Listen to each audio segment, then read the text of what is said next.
Go7 king of the game. I believe in you, that's what it'll say. Nice and kind, leading cobalt ice. He's a blue, cute, and deadly little guy. Seeing through the fog, old gods he's slayed. Go7, Go7, Go7, Go7. Go7, Go7, Go7, Go7. Go7 king of the game. I believe in you, that's what it'll say. Nice and kind, leading cobalt ice. He's a blue, cute, and deadly little guy. Seeing through the fog, old gods he's slayed. Go7, Go7, Go7, Go7. Go7, Go7, Go7, Go7. Go7 king of the game. I believe in you, that's what it'll say. Nice and kind, leading cobalt ice. He's a blue, cute, and deadly little guy. Seeing through the fog, old gods he's slayed. Go7, Go7, Go7, Go7. Go7, Go7, Go7, Go7. Go7 king of the game. I believe in you, that's what it'll say. Nice and kind, leading cobalt ice. He's a blue, cute, and deadly little guy. Seeing through the fog, old gods he's slayed. Go7, Go7, Go7, Go7. Go7, Go7, Go7, Go7. Go7 king of the game. I believe in you, that's what it'll say. Nice and kind, leading cobalt ice. He's a blue, cute, and deadly little guy. Seeing through the fog, old gods he's slayed. Go7, Go7, Go7, Go7. Go7, Go7, Go7, Go7. Go7 king of the game. I believe in you, that's what it'll say. Nice and kind, leading cobalt ice. He's a blue, cute, and deadly little guy. Seeing through the fog, old gods he's slayed. Go7, Go7, Go7, Go7. Go7, Go7, Go7, Go7. Hello, hello, hello. Penguin's here, the chat's here. We got Fluff. We got the Almost. We got Shadow. King Kirby Kid. And Renz. The Renzo is here. Welcome, welcome. I'll be leading with quite the game here.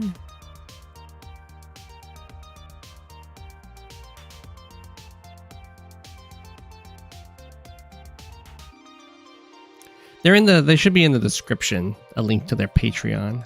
Or not Patreon, to their Fiverr. I would highly recommend her. She does a bunch of jingles. She's very good.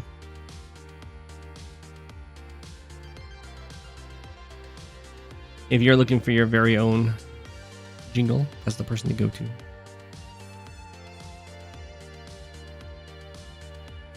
I can't lie, you get kind of scared to play Advanced Wars by Web. It looks so complex to play. At the high level, it can definitely get very complex. But when you're just playing the game, it's very easy to play.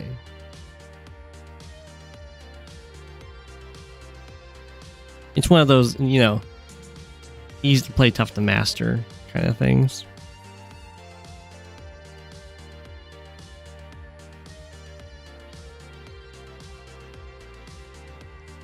It's deceptively easy, deceptively difficult, whichever works there.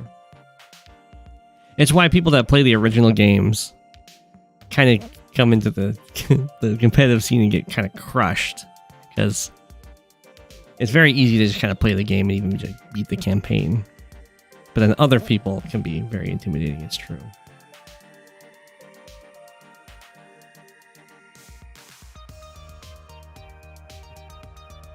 Buongiorno. But thankfully there's the league, and the league having as a rating system helps a lot, so you're not being thrown up against people who are just like masters at the game. And instead tend to run into people more around your level. It helps you learn a lot.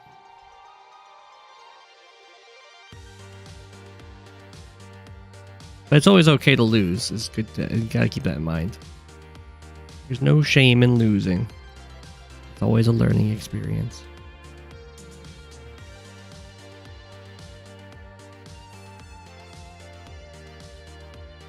Yeah. It's true. PvE is nothing at all like PvP. Fluffy will only judge you if you lose. Oh my gosh.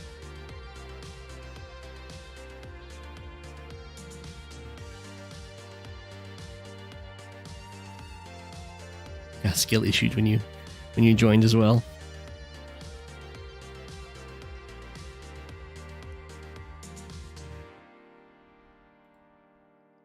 Yeah. The original games teach you a whole bunch of really bad habits.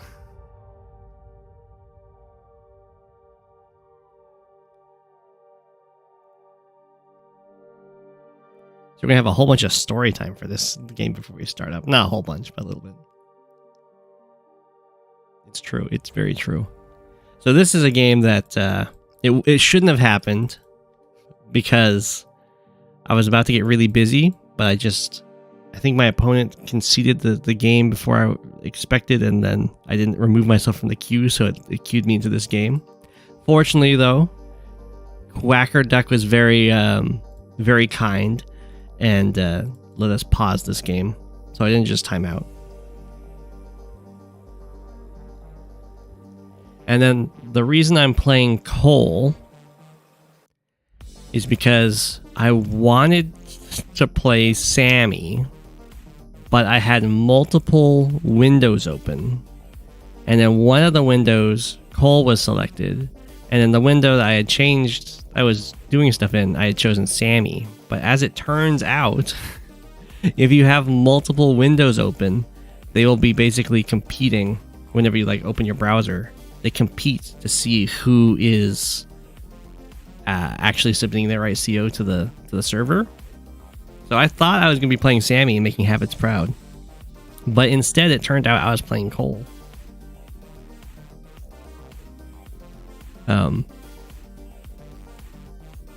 It was just a story time. You live and you learn.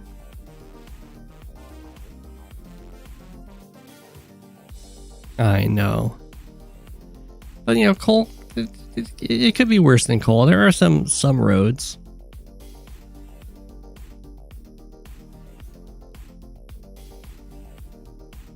Oh, thank you, Sal. Now I'm gonna go for some. I really wanted to see if there was any great merit to picking Koal, so I was like, I got to make use of this road bonus right away before the comm towers come into play.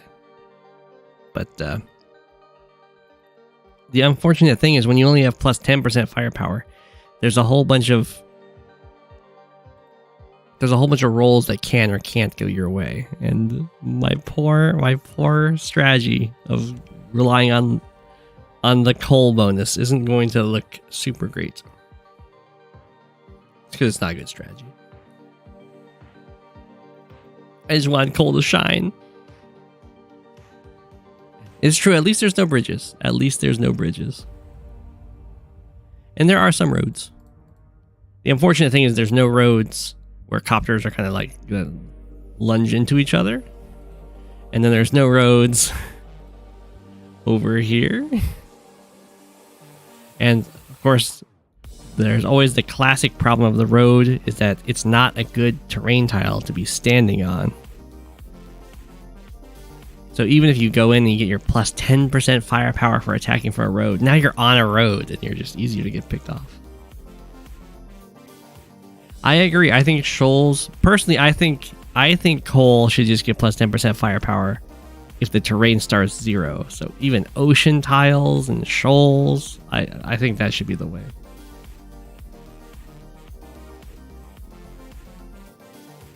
The 2-hit KO won't work. Well, it can still get a 2-hit KO, but it's not going to be guaranteed if only one of them has the 20% firepower.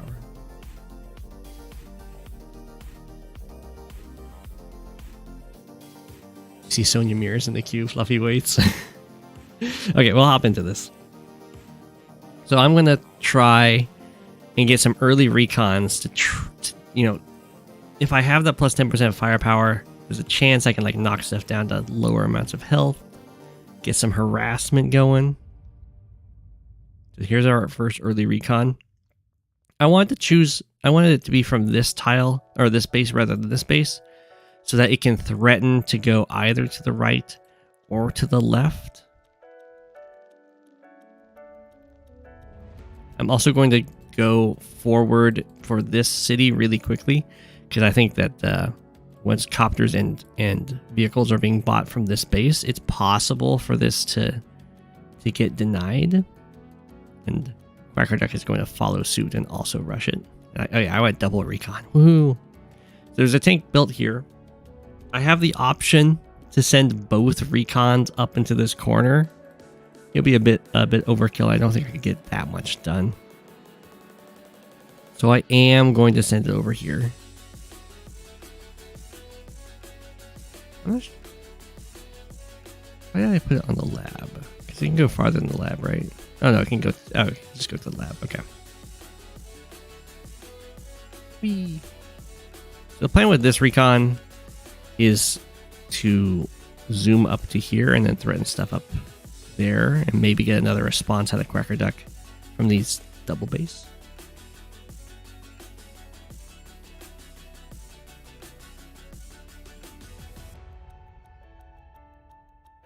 Yeah, copters on shoals, copters on ocean tiles. That's what I would like.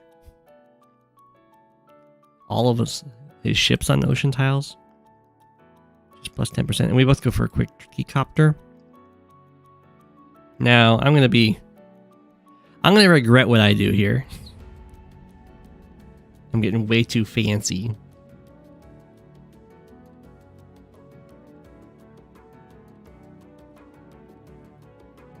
I'm fine with this. This is another situation where it's kind of a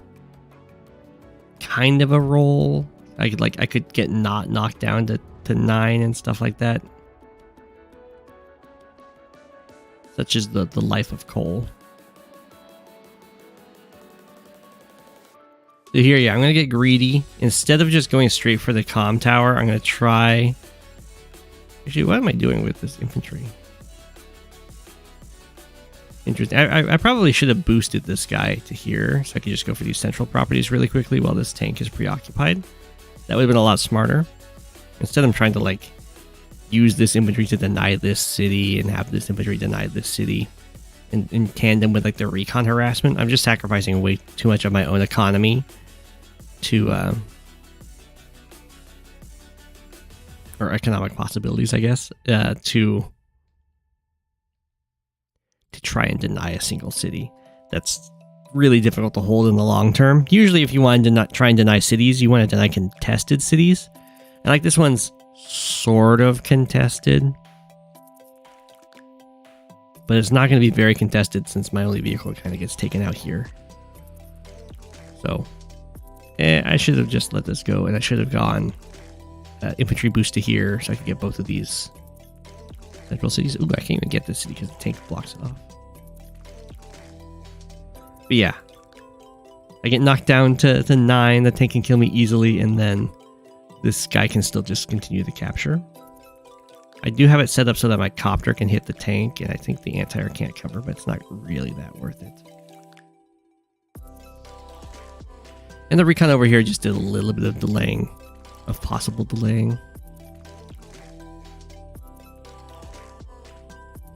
Arcadepunk that follows suit with the placement of the transport copter, which is pretty interesting. It's just because there wasn't infantry ready, I guess, to hop in.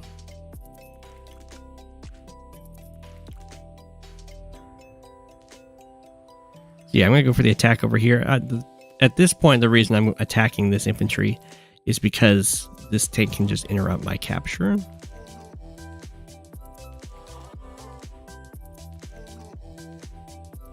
But the mistake I'm going to make here is that I don't... Yeah. I just boost this guy up so you can go for this capture, and I try and block the attack on this infantry. This is really not what I should do. I should go get my comm tower. I probably should have done it before. It's very rare to see me not get comm tower happy. Quacker Duck, on the other hand, is not going to mess around with delaying comm towers. As fighting has kind of already begun, this is definitely the way to go. Get this comm tower while there's no possible chance for me to interrupt it. And go for this one also while I have no chance to interrupt it. Now, because I'm slower, I have to fight Quacker Duck in order to get this comm tower. And unless I interrupt my capture here, I will not be able to get this comm tower. And even if I do interrupt this capture to go for the comm tower capture, if Quacker Duck gets just a single bar of charge, can use the power to interrupt. And this will be a very contested area. Hype.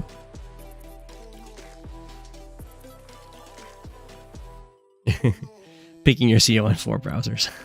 It's for Windows. Hi, how are you?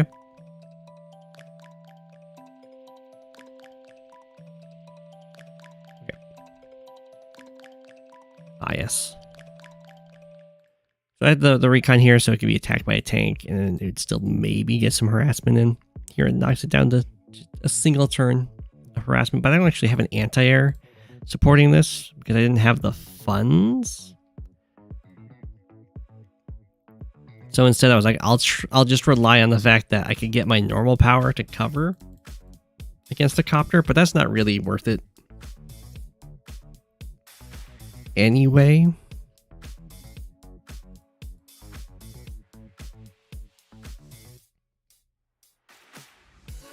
So I don't know. The problem is Adder, of course, only takes two bars of charge, and I take 3 bars of charge. So it's pretty worth it for Adder to use a normal power to just kill a copter. But for me, it's not quite so. Just classic Koal versus Adder nonsense. Hello, hello. Down goes the tank. And now Quacker Duck is like really close to the normal power. It might not be worth it. The normal power if the only thing you do is kill a copter. And is indeed what Quacker Duck decides.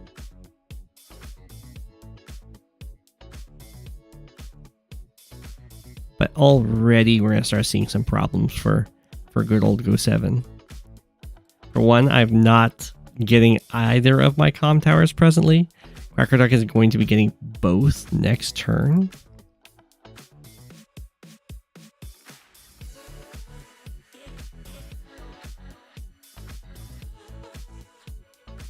I'm going to be body blocking here because I think... Yeah. Because if I T-copter to here and drop the infantry here and Quacker Duck uses the normal power, then the copter can just come over and smack my infantry, and then this base might be put under too much pressure so that it can't really produce another infantry to start a capture going.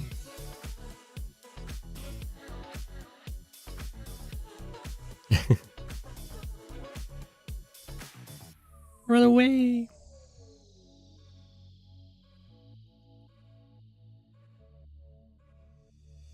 So sad. No comm towers, but even so, recon plus infantry fail to get the kill.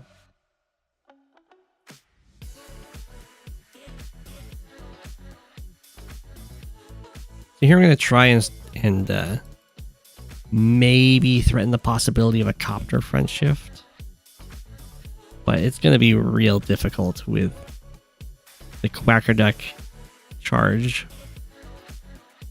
able to threaten so many things. And yeah, we have the interrupt on this comm tower. Quacker Duck's got double comm tower.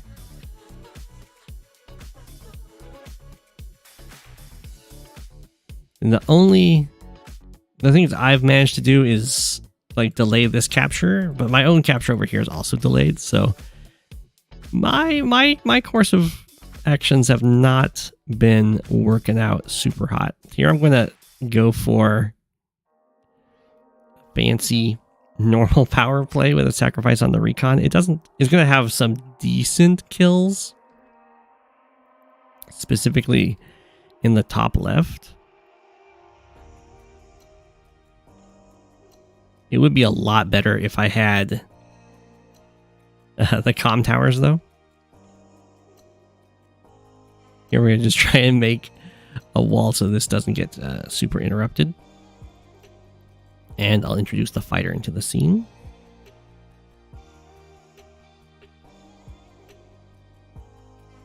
I probably shouldn't have gone for that attack. I was thinking that it's somewhat safe because the only way that Quackerduck can get the hit on this copter is by using the super.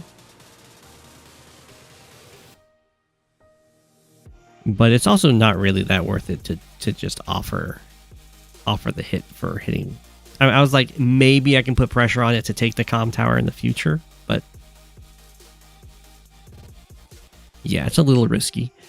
So it's a decent sacrifice. You always gotta be careful if you're poking sacrifice to get powers. It's a decent sacrifice. I definitely hit this corner hard, and it's not too appealing for Quackerduck to use a super. So this is probably fine to go for. But in general, you don't want to ever really offer an advantage to them using it. My poor recon.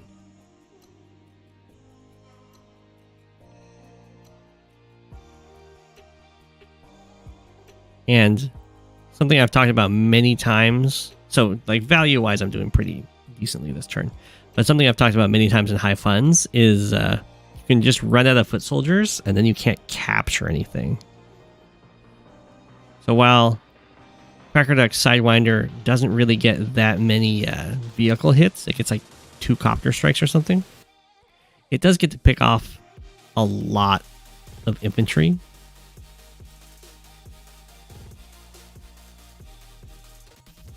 Which will make me getting any future captures, including comm towers, very, very difficult.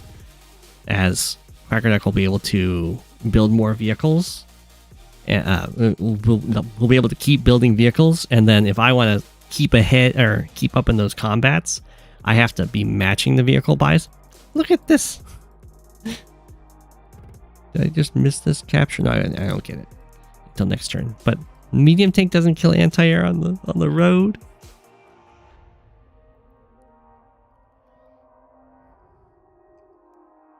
The eternal shame. Yeah, I don't have any infantry that can follow up to keep capturing this comm tower, even though I've got pretty good control of the area. These guys are on their way. But on the way is way worse than being there.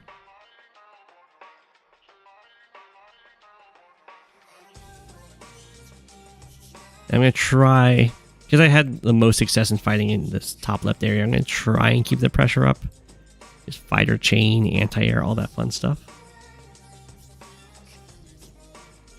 I know, the fighter didn't even kill either. That's the pain of not getting these comm towers. It costs me so many strikes.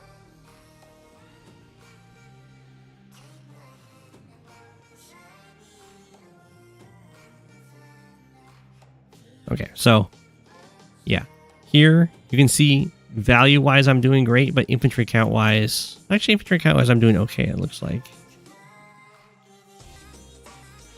But I guess mine are clustered in defensive positions, while Quackerducks are, actually taking properties.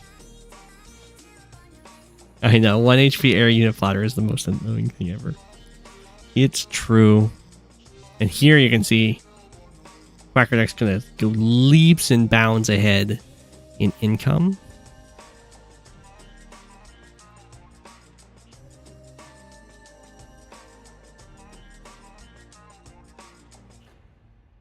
This copter has made a long journey to get to this fight.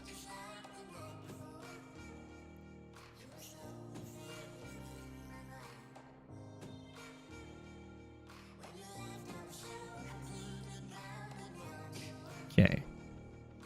I have a comm tower. We're going to do the Trail of Woe. This is for me to start some of these captures and maybe kill off this fighter, which does work.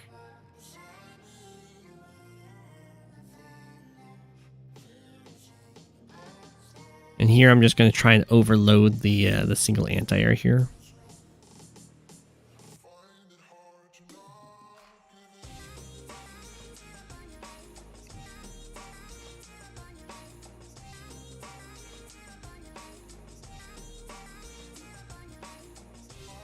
Whee!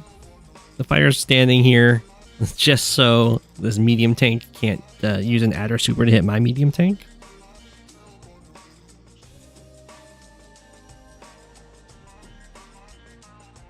Unfortunately, I can't stop this from being struck. I think I had concerns about the recon being able to reach. I don't remember.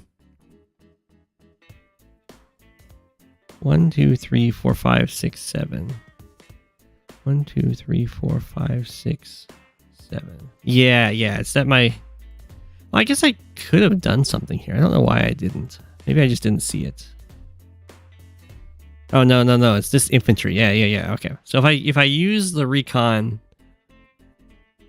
to block here, it doesn't work. Why didn't I just use the... Anyway, I don't protect this comm tower as well as I should have.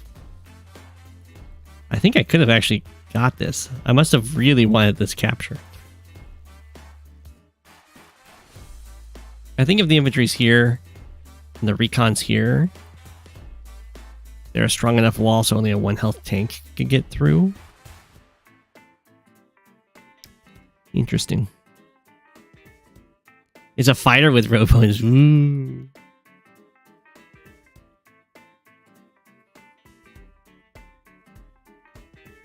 Yeah, nice road bonuses. I got no road bonuses that time, I think. Or maybe I got a single road bonus. Oh, sorry. Such is the pain of Koal.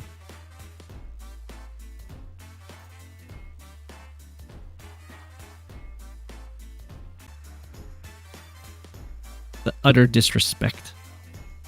Yeah, on this front now, definitely starved for infantry.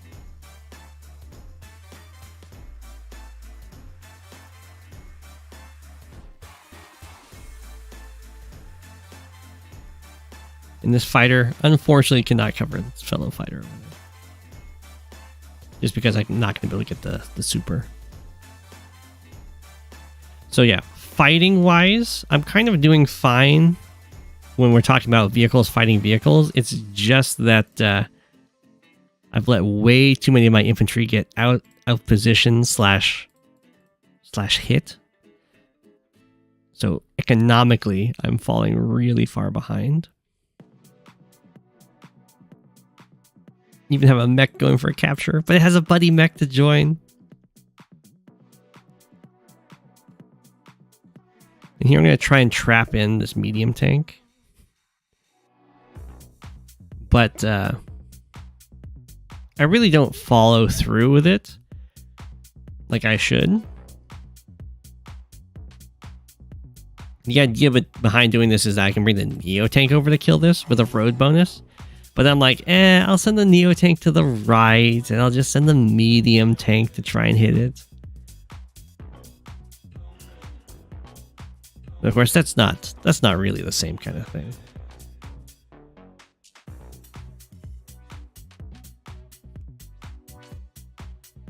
And this guy's also going to try and front switch over here with this Neo tank. I think he's just committing way too much to both fronts when I kind of desperately need the comm tower and the captures in this area. Another infantry gets picked off over here. Quacker Duck, no mercy.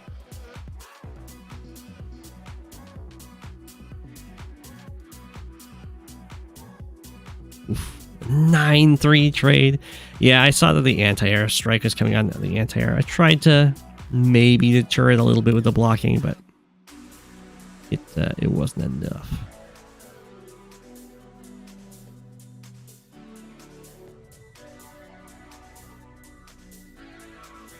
Rest in peace, anti-air.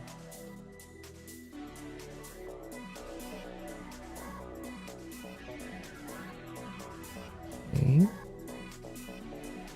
Get the recon ready to try and zoom in and harass my remaining foot soldiers over here. It's really impressive how well Quacker Duck has been denying this capture, although it's been a very expensive deny.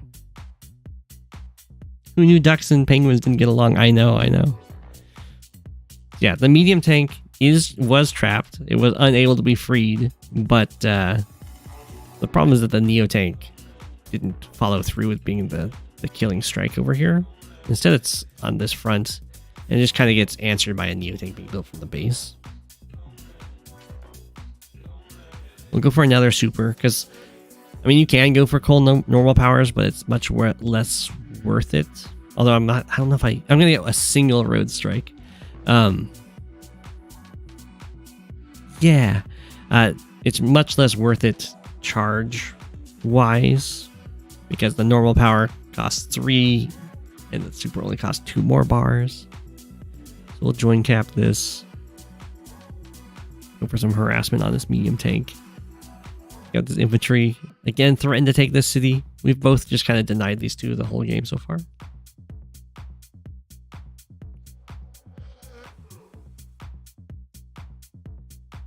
Zoom. Might come in, take out that infantry. Take out the tank. Did I get only one road attack this turn? At least it was a good road attack.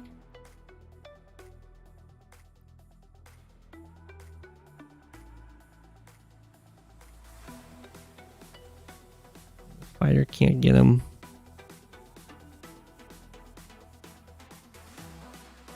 Yeah, no, a single road attack. Poor Koal.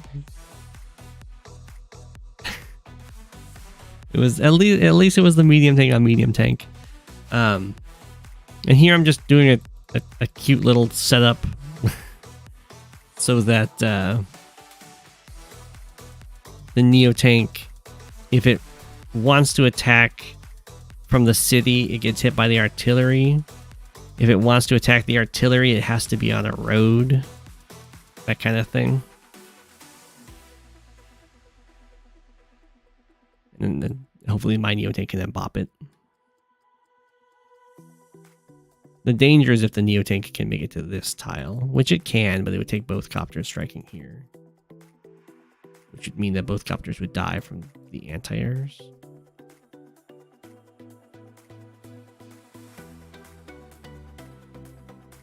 And now I have no infantry left to finish this capture. Quacker Duck has successfully denied it. My little recon blocker did keep this anti-air out of range of my fighter.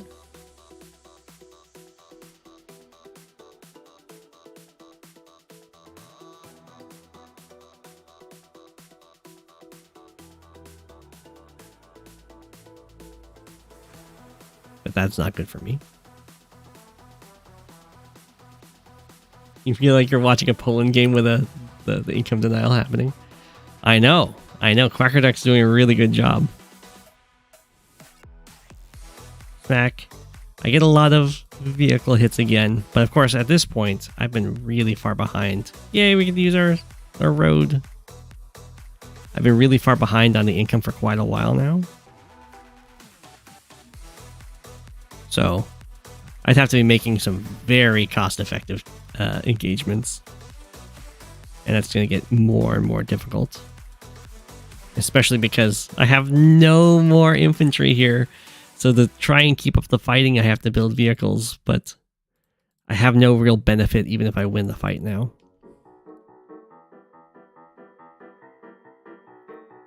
And yeah, this is the curse of Koal. So I get, you know, a firepower boost for attacking from the road to finish off this Neo tank. But it does mean now I'm on the road.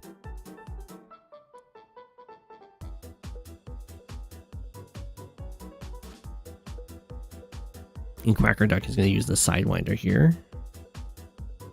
Zoom. Strike in through all the poor infantry. Hit the artillery. This mech did get its capture finally. That poor fighter.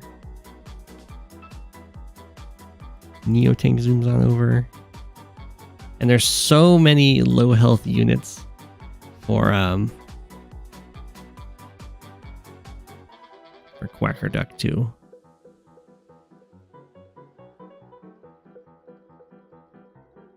It can always be used as more and more blockers, all because of the missing comm tower. And Quacker Duck has this walled off in such a way that the this Neo tank cannot strike from the city, because even if I use my super and have the anti-air attack from the road, it doesn't one-shot this infantry on the city with this defense boost because I'm down a comm tower. It's all so tragic. So on this turn, I was like, okay, that's GG. I have no way forward to catch up in the income, and okay, get blown out on all the sides here. But I'll just use the super. We'll go for some small attacks.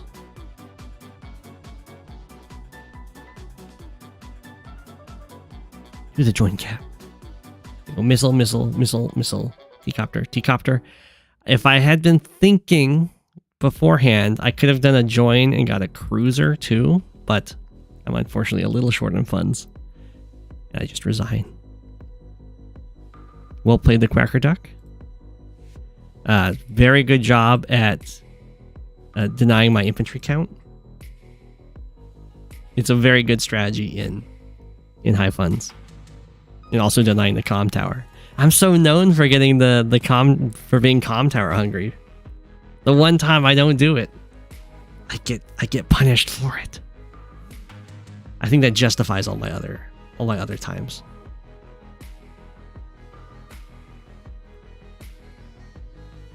Very well played. Next we have raufwor versus Chester.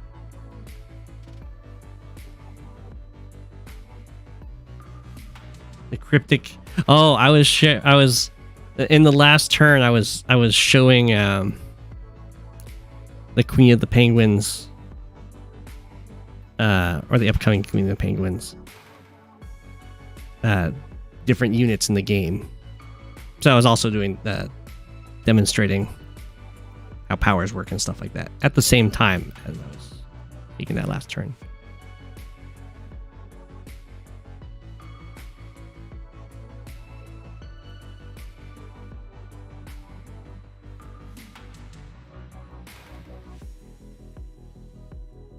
So she was there when I was writing the GG message.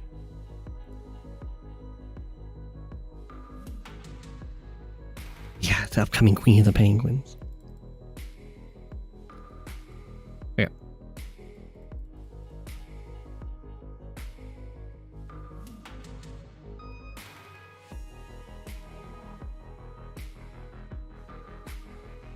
Let's hop into this. Thank you, thank you.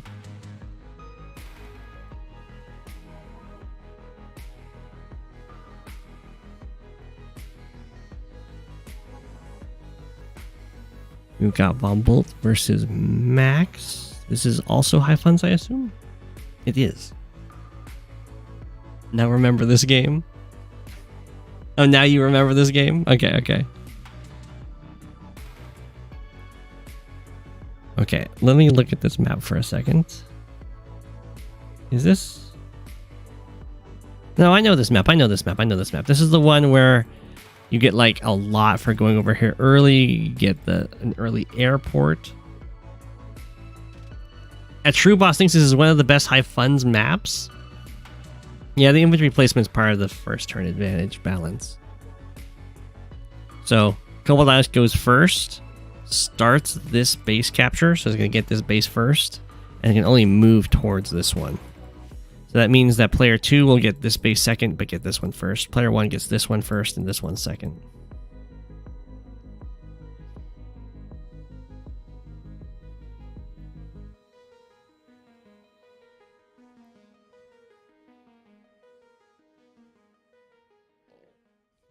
Like so.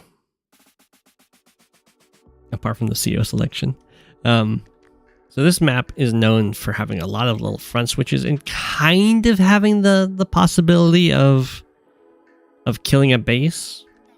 Like this lone base is mighty vulnerable. But it doesn't always die. You see that raufwor is going to go down to this island pretty quickly. Same with Chester. I think this is a pretty good move. You want to get the airport up and running in high funds pretty quickly.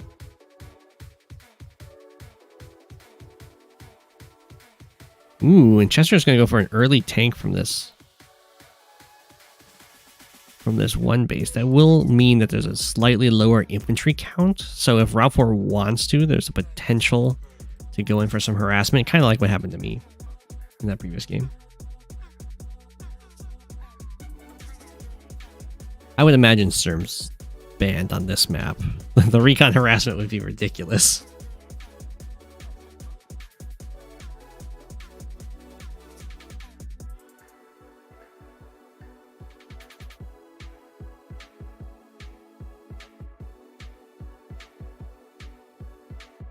Ooh, you got the courage to queue into your second game? That's awesome.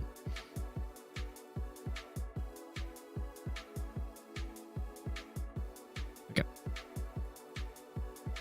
Chester has double tank here. Wow. So usually I would not recommend building vehicles so readily from your one base, just because it usually needs all the infantry you can get in order to secure the captures within its range. We'll see if it works out. Like raufwor here doesn't have any vehicles coming out of here, and I'm more in favor of this kind of approach.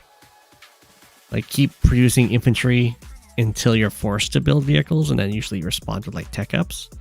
The double base setups like to go infantry vehicle, because then you have infantry to go for the captures and vehicles to go for the fighting.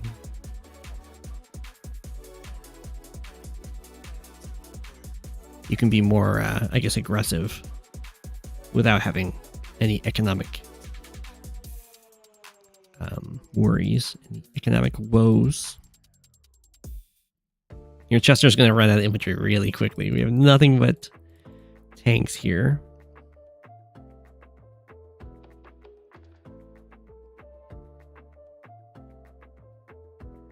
Go smack. Finish off that infantry, and that's definitely worth it for Von Bolt. For one, there's only one tile that these tanks can even attack from, and that was a third of the infantry that this base has.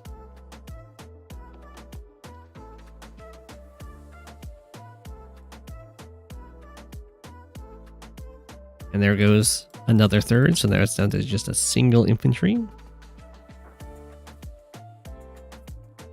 And at this point, Bumble's going to build a singular tank in response to this tank. Although, I don't quite understand Bumble's plan with using or going for this capture. Unless it's just to make this tank leave to make these properties possibly more...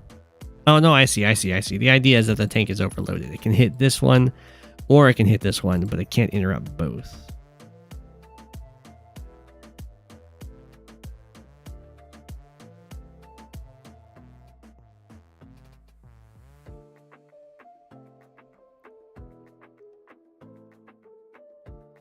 Okay, so if we look at Okay, there's the medium tank. Even though you build so many tanks got built down here, still kind of forced to start going to a tech up already. But you can see the difference in building a bunch of vehicles here in comparison to building more infantry. Like the capture range, Von Bolt's already capturing this property, which mirrored is this one, which Max never even got close to.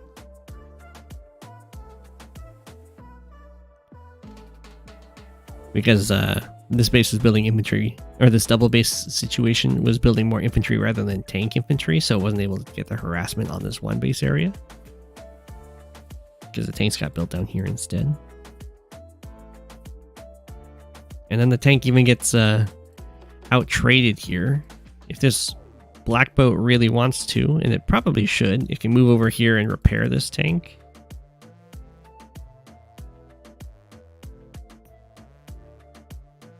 So that if Max goes in for this hit, currently this tank is just overloaded. This counts so many different targets. It'll probably strike over here. So it can at least be sitting on a city.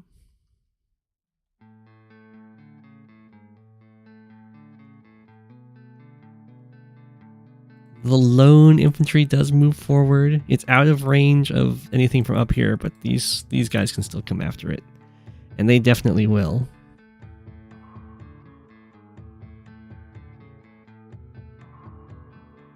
And we build just a tank here. I mean, this base is already looking like it's going to be close to falling. As soon as air shows up in combination with the ground forces, a single base has a very difficult time producing units that can beat that combination. Because it's like you can either build an anti-air to deal with the air units, or you can build like medium tanks and the like to deal with the ground units. And whichever one you don't build, you get punished for.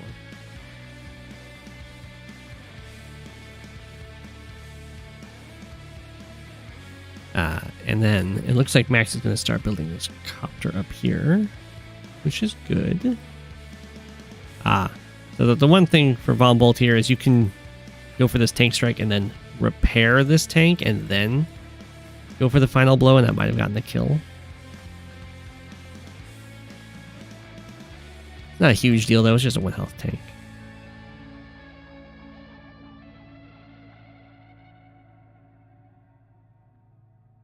Something to keep in mind, it looks like it's fine for Von Bolt, but there is always the max power, and the extra movement can be pretty dangerous.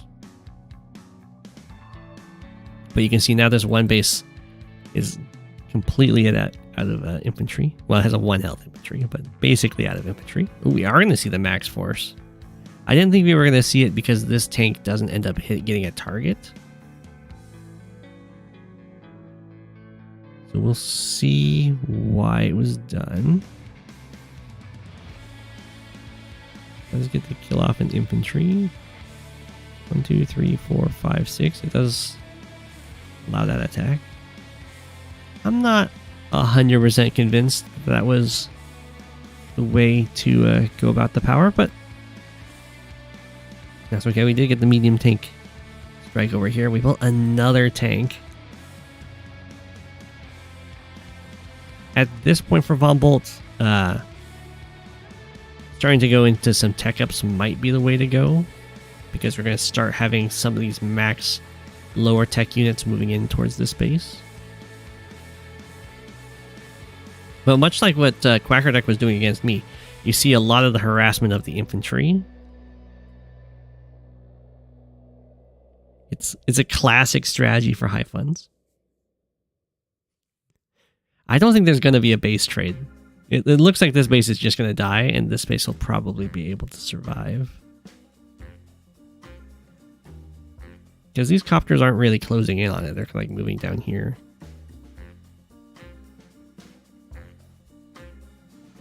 But we'll see.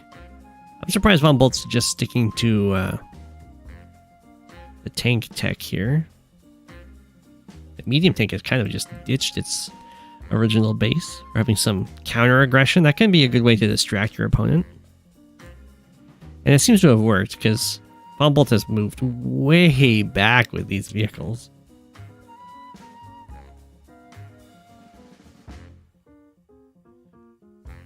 We have a battleship built? Okay, so Von Bolt has kind of given up on the whole kill the base strategy, it looks like. He's going to try and play defensive.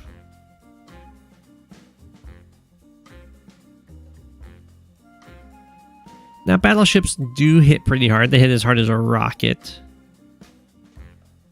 But they can only hit one thing. So sometimes they can just get overwhelmed. They can also just kind of get ignored.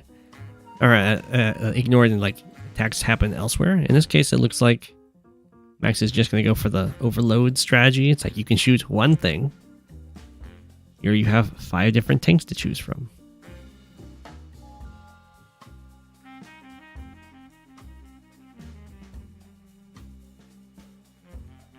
Okay.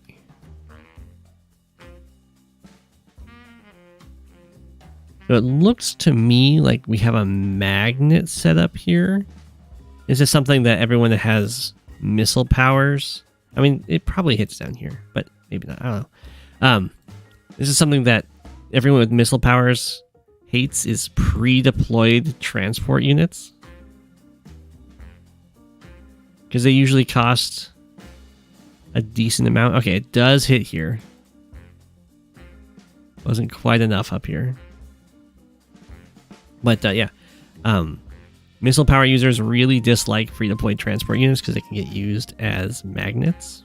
This is a pretty decent Von Bolt super. It delays, it stops this capture from going through, and it stuns a bunch of units that couldn't be hit. So it just takes them out of the equation for a turn and sets them up to die on the next turn.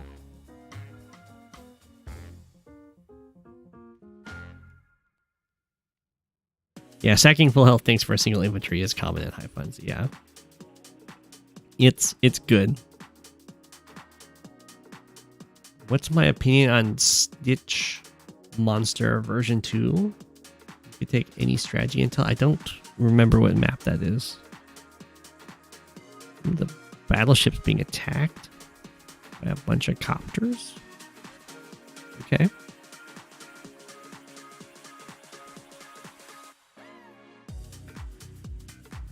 Well, we might see a base trade start now.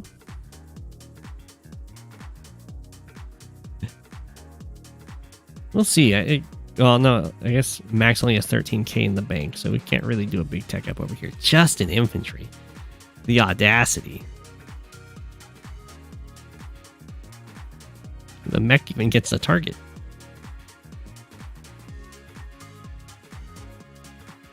Attacking in, and I assume we're going to strike up here.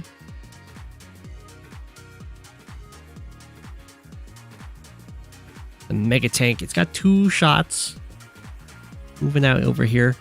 I assume we're going to start. Well, this is actually a tough situation for Von Bolt.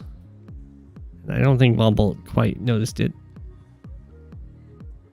But you'd love to build an anti-air here, but you can actually just hit that with a bomber copter and then put a copter on the base. And then Von Bolt's in a lot of trouble.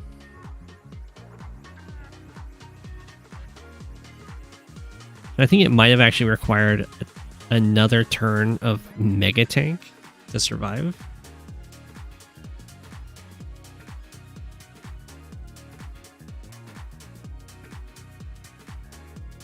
I guess you need to do Mega Tank Fighter or something. I guess you probably just can't save the space once the bombers show up. Oh, never mind. The bomber goes after the Mega Tank for some reason. Well, that was a super dead base. So it gets to survive for at least one more turn. And the anti-air can't really do anything other than strike a copter. I guess it can strike, and maybe it'll strike the infantry, and then the Mega Tank can come over here and interrupt this capture or something. It looks like it's still going to end up going down. Although if Von Bolt does take out these 2 infantry, at least it means it won't be able to be captured anytime soon. Goes after the copter instead.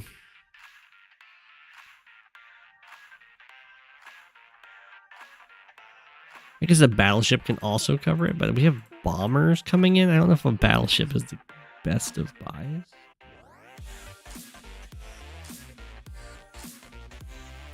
Wave of infantry attacks.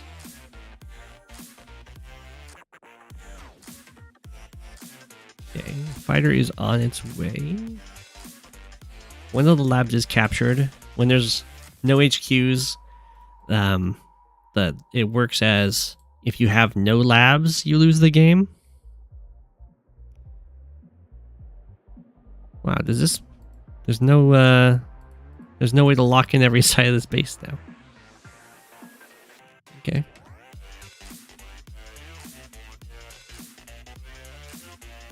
Well, I think at this point, Von Bolt can actually easily save this base because it's gonna be hard to magnet away the super from hitting here.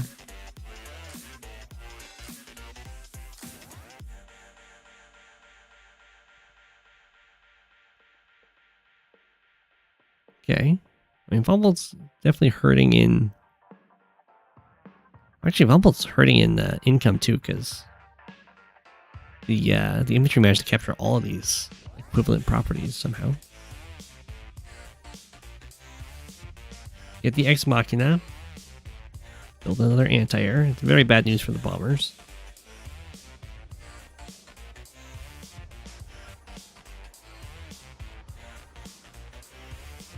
You go for a capture over here.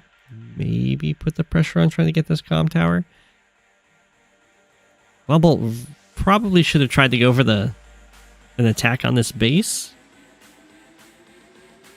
But at least it looks like this one will survive. It's a lot of units just kind of walking towards it. You have the max force.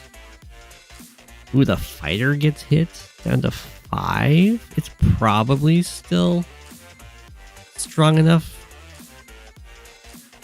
Maybe not with the power active to take out the bomber. 1, 2, 3, 4, 5, 6, 7, 8, 9. Still hit.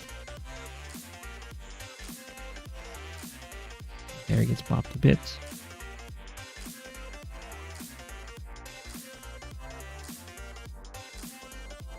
Okay.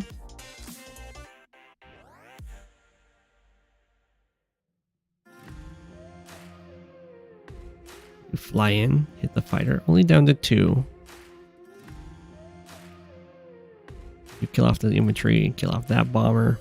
I mean, it looks like the base is surviving, but boy, did it lose basically everything around it.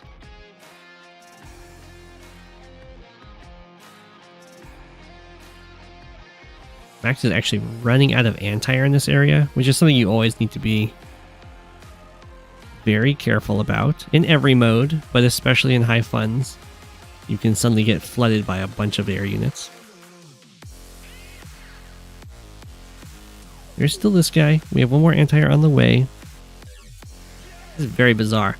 So both of these central bases are still alive. I'm not quite sure why this one built a tank, because it's kind of only got air and infantry threatening it right now. So another anti-air would make sense to me.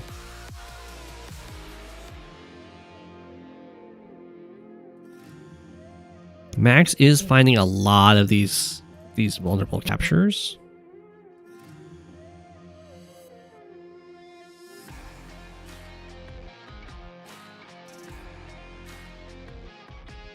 Anti-air gets hit.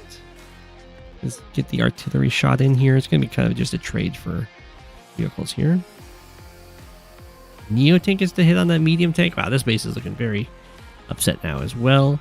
The anti-air is covering this infantry, so the only unit that can interrupt this capture is the bomber. If it doesn't really want to interrupt the capture, it has a max anti-air looking at it. For understandable reasons.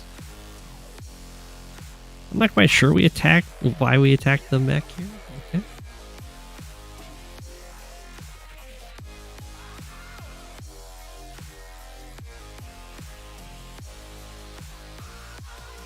Okay, so there are some plays that Von Bolt has available here, like For instance, you can just attack this with the bomber and be like, I don't care, I'll just build another bomber. And then if the anti-air hits you, your other bomber takes out the anti-air. Now, saves the city. It's not quite cost effective, but it's something. And then this copter can, of course, go for attacks with impunity, because this anti-air is kind of forced to go after the bomber.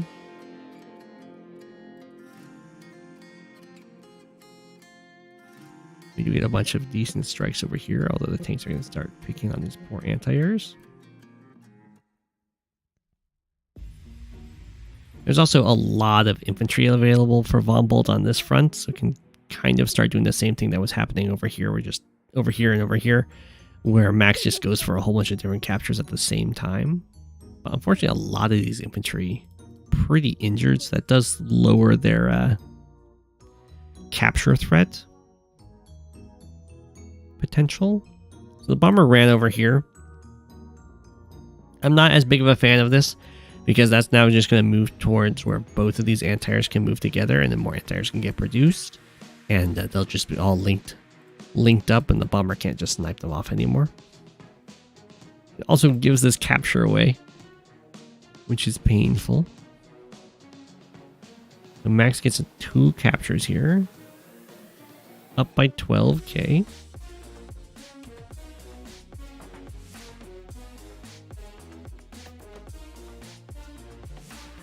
Ooh. Max wants to go for a base kill. This is all the kill in infantry. Is there anything they can stand on the base? 1, 2, 3, 4, 5, 6, 7. No. That was a little weird. If there was something that could stand on the base and not die to the air, that would make much more sense to me. But this looks kind of just fine for Von Bolt on this over here. Like the bomber just flies over, kills the anti-air, copters go after the tanks, and you can just build more stuff.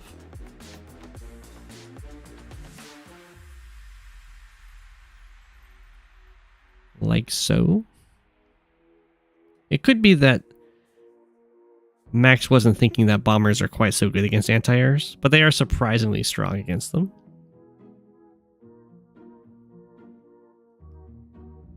Okay, that's a base lock. So that's artillery. So this is where Von Bolt can be kind of like Eagle, where if you stun the units and then you can just move your artillery up to fire on them next turn, life is good. The bomber can interrupt this, so Von Bolt should just put like infantry here, and then suddenly the bomber can't actually reach to interrupt the comm tower capture, and it'll be just kind of guaranteed. Like so, and so, and so, and so, and oh my gosh, why not?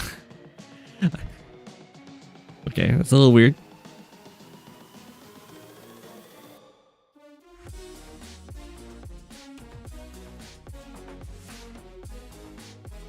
Okay. Yeah. So Max is going to regroup away from nasty little air swarm. There's a bunch of anti-airs available now.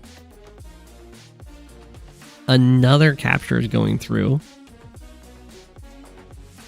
The bomber does get to interrupt the comm tower, and then we have a fighter backing up the bomber. Okay.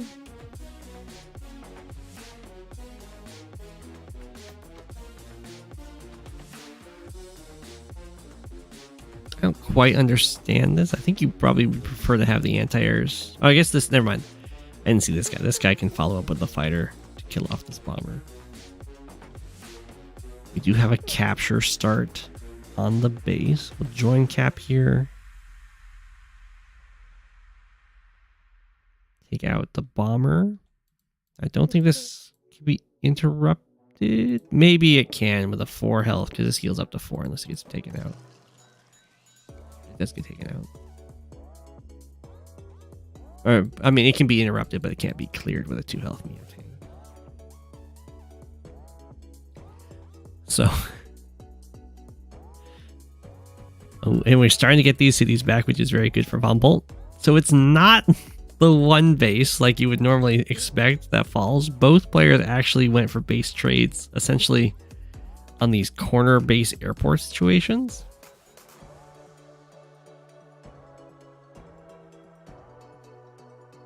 Tanks get some nice swings in here. Bomber gets taken out by anti-air.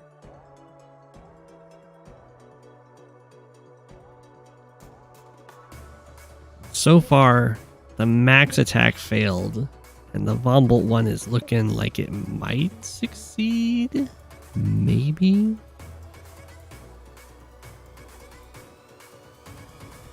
Wow. Didn't even have a bomber built or anything. So this, it looks like this base is indeed just going to go down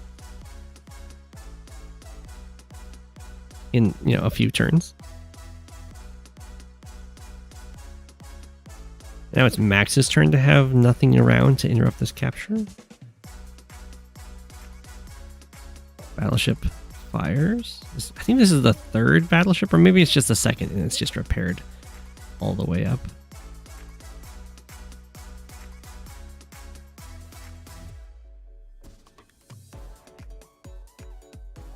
Have fun for the AA. Ah.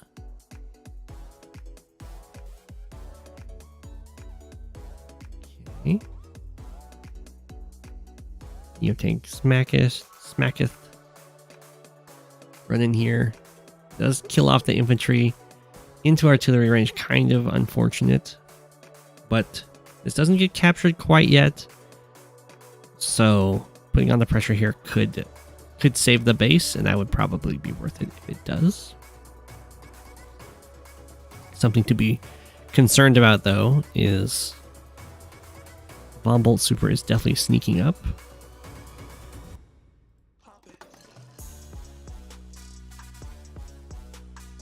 And with strikes like that, we're going to get pretty close. Looks like we're going to go for the Copter Sacrifice. That's basically guaranteed. We're going to get the Ex Machina. I assume it's going to hit over here. And it does. So the bomber's still available. And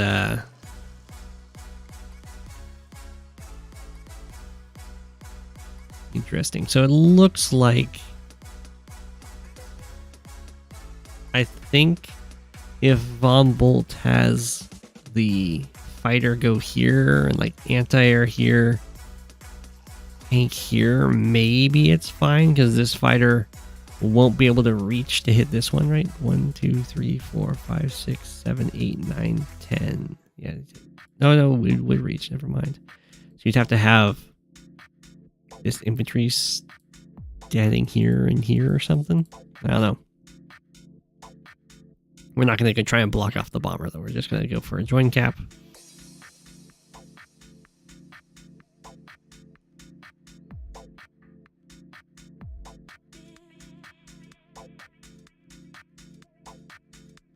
Okay. Well, Max can use a power and have the bomber hit the infantry. I think they'll... Well, maybe it won't kill because we do have the Von Bolt super active. Another city falls to Max.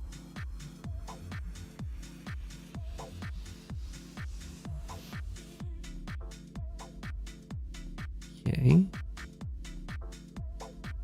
Oh my gosh.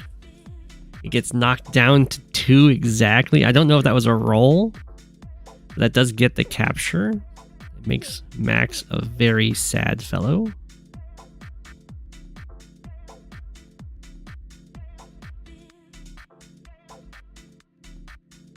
Here comes the bomber. Smack a tank. As bombers are wont to do. Some nice Neo tank pickoffs. I think that's actually safe. Wow. The mega tank over here to keep this base alive. I don't know why we joined there, but okay. I guess it makes sure it doesn't get cleared easily.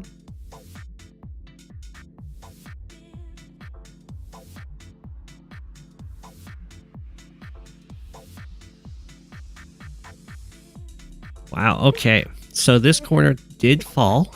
It wasn't the base I was expecting. Fighter does get to kill the bomber, which is a pretty good hit. But yeah, being down the base, that really sucks. Even up in income, it's going to be really difficult to maintain that. And we might have seen some cute play where we get a missile bot and then lock down this airport.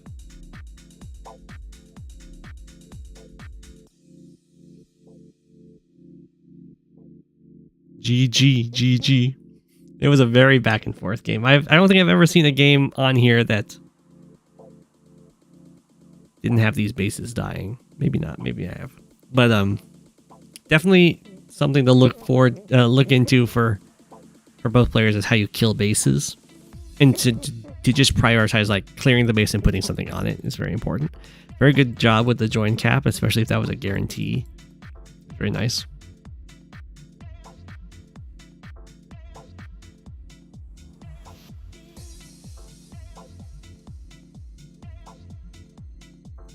Okay, next we have Infentree.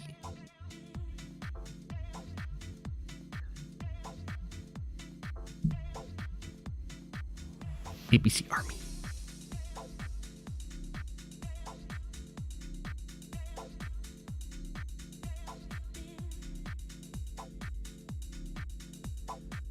Stitch Monster is the map with 4 comm towers and 3 black boats per player. I'll look it up real quick.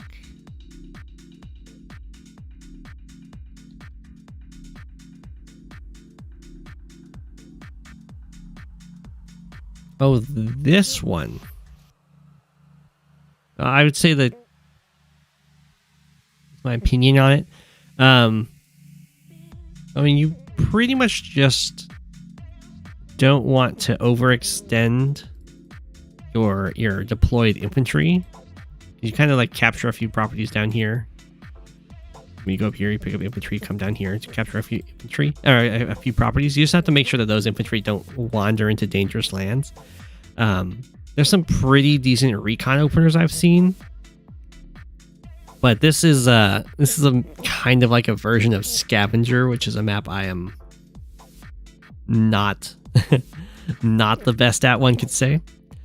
So my advice is probably not going to be what you want to go off of. But yeah, and when you're dropping off your infantry up across the coastal line, I would be happy with capturing properties like this. This property, definitely risky to try and send infantry towards, especially because it's going to be very difficult to hold this front infantry-wise into the long term.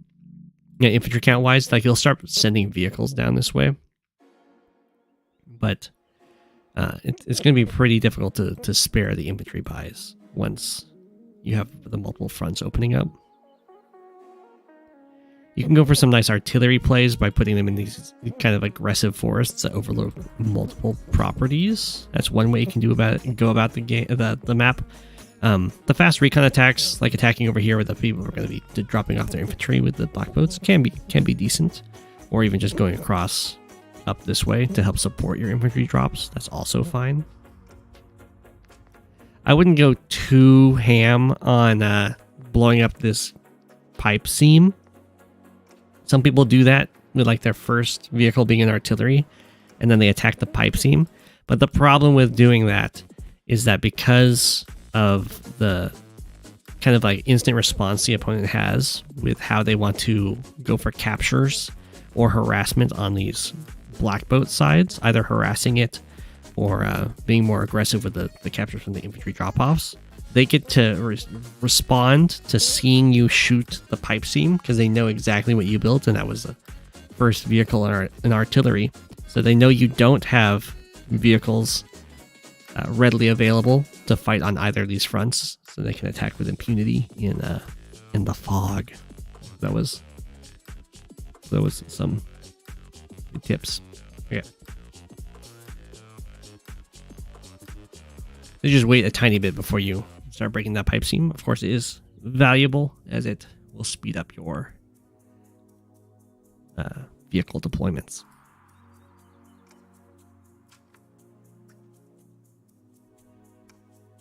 People look at the pipe seam health. Yeah. Oh, trust me, people look at the pipe seam health. Especially in the early game.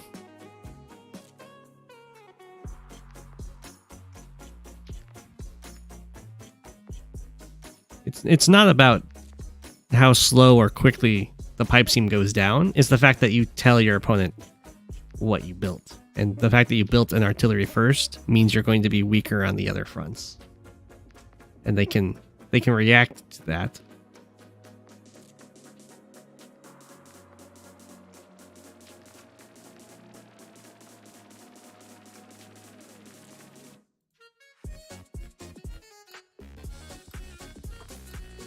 And you don't get, and breaking the pipe seam doesn't have like an instant game altering effect.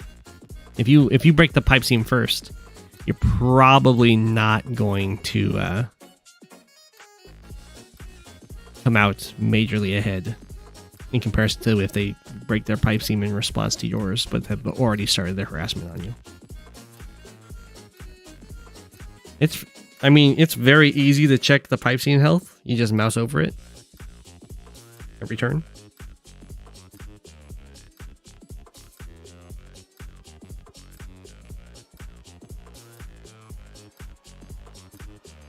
There's not much to do with those early turns other than mouse over it.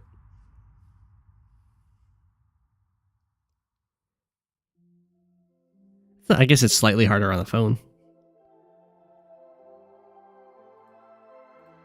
Okay, we have...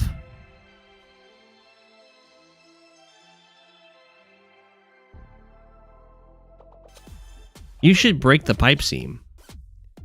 Just don't break it as your first vehicle buy. Some people don't even look at the replay. Looking at the replay is more difficult than mousing over a pipe seam. If there's multiple pipe seams, then that's different. But if there's a single pipe seam...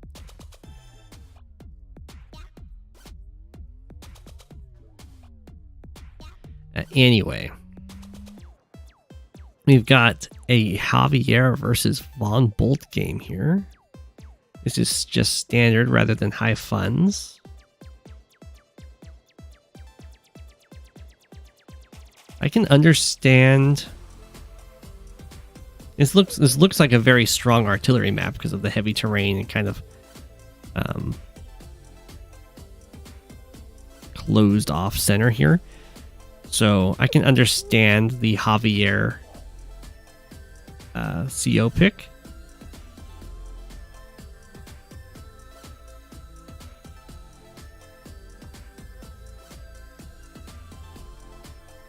With the idea of just kind of outdoing your opponent when it comes to those indirects. But these comm towers look really contested until the airports come online. So we'll see how this goes. Javier did actually get here fast enough that Von Bolt will not be able to interrupt this comm tower. As you can see, the tank just doesn't quite reach. It would have been, I think it would have been possible for Von Bolt to instead, maybe it wasn't possible to actually get an infantry up here fast enough.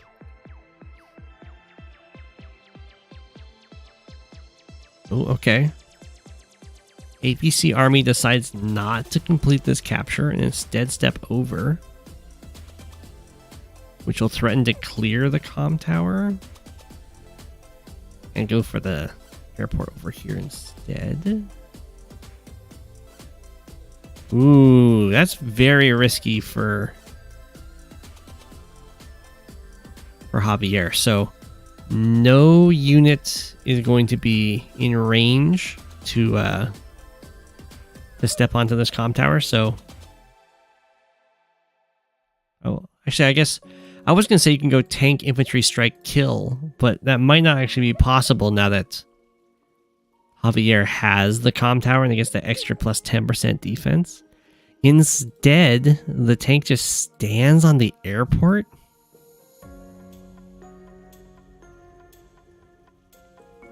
And then we have double artillery buy from Von Bolt. That's a weird opener. So I would not want to just have my tank stand on this airport. Because if we look at, well, for one, of course, you can just trap it in and then like build an artillery or something and go artillery tank, kill it. But But also, if we just look at what these infantry have left to do, there's no more captures. They might as well trap in your tank. You're gonna guess that Sturm is very banned on this map? Well, it is standard. He's always banned. But yeah, he would also be very banned here.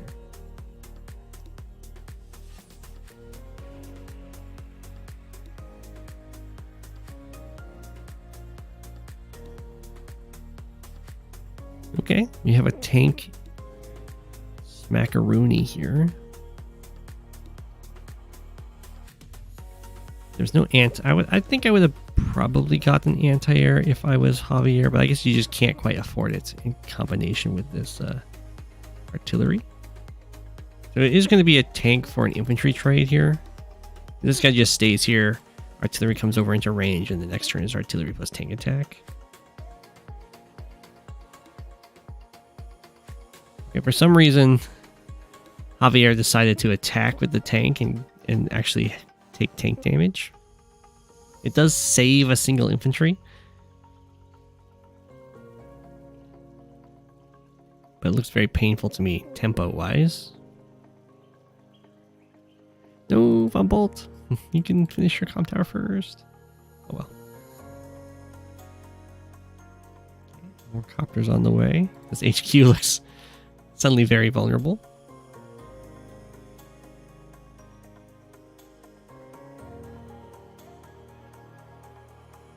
Okay, this tank got knocked down to 3. A little painful. It can probably repair and not get too harassed here.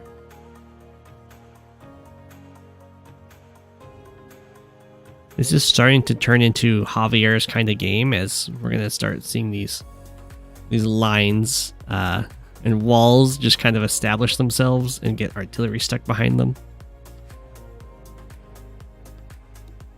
Assuming Javier doesn't just lose the HQ.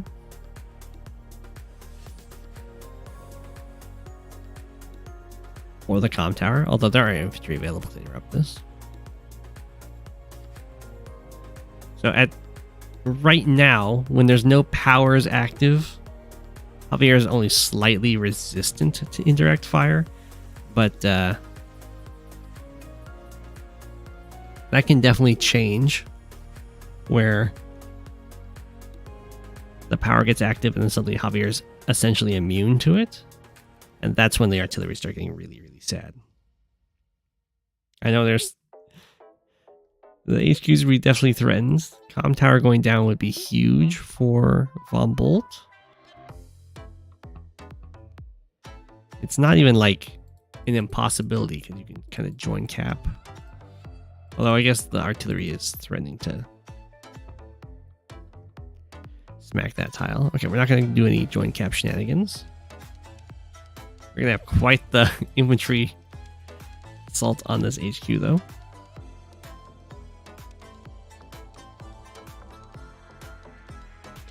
Some artillery fire. Von Bolt is a little bit ahead when it comes to income. We have a rocket built by Javier.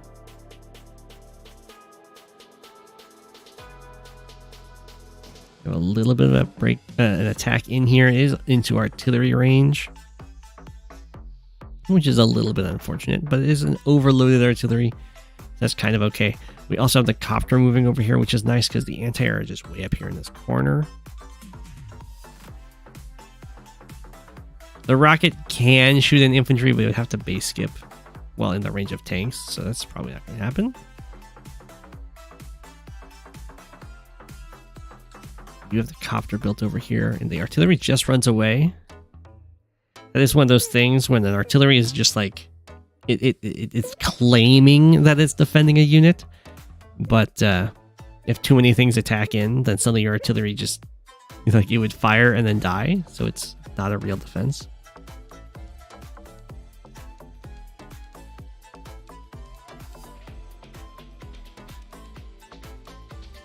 Okay. Javier is keeping control over this comm tower. We're going to have a lot of infantry just trying to run away anti-air. The center is pretty weak, as you would expect if someone builds a rocket and then moves it away, which was kind of forced by Von Bolt's army. The rocket's going to have trouble getting value until there's enough units on the field to just kind of stand in the way. Ooh, we're going to have the tower shield used. Does kill off that tank, that infantry. That seems to be the end of it. But we do have a capture go in here. This is definitely a little scary. If Javier was in range of the HQ, it would be pretty much GG. But we'll have a turn to respond here for Humboldt. The anti-airs are going to try and bully the tank out of here. Okay. And then go for the capture on this city. I think this capture is completely unstoppable.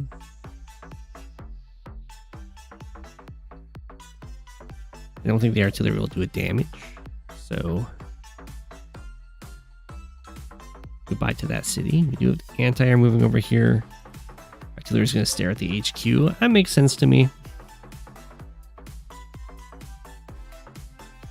On this following turn, Javier won't have the power.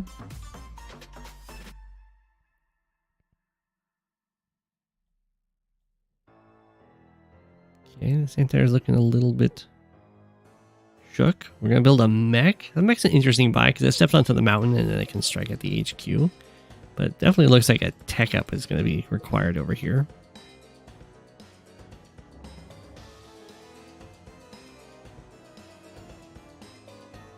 We lost for the third time in a row. I find live queue to be very difficult. I would recommend just playing Global League. But if you're enjoying live queue, then just stick with it. Ooh. So we have a nice little breakthrough here. Kill off that infantry, kill off this one, then the anti-air can hit this copter. Take it out. The rocket is going to get some value.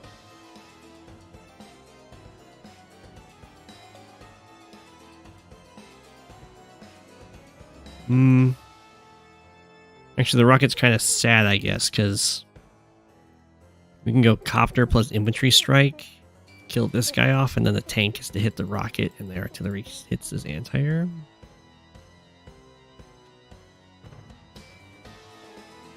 HQ is definitely under threat over here, though. Bumble's going to have to figure out a way to deal with this. It might be just using the super to lock all this stuff down and then kill it off over 2 turns.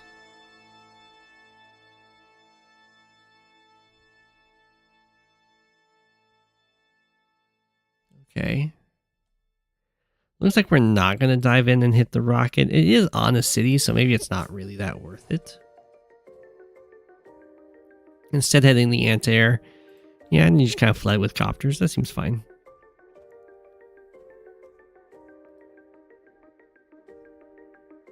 Rocket fires on the artillery. You have a bunch of infantry attacks. The city does get maintained as von bolts.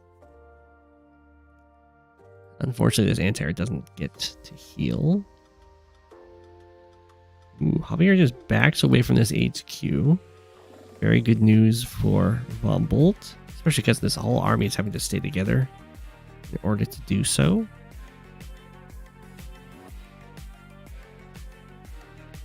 We do have the Ex Machina. I assume it's going to hit here. Kablam.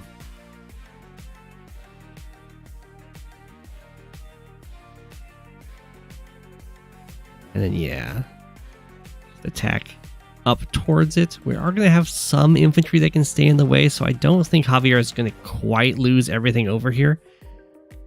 But it's going to be really, really nasty. The rocket has to move over here. Infantry gets taken out. Yeah, here's the infantry just kind of standing in the way.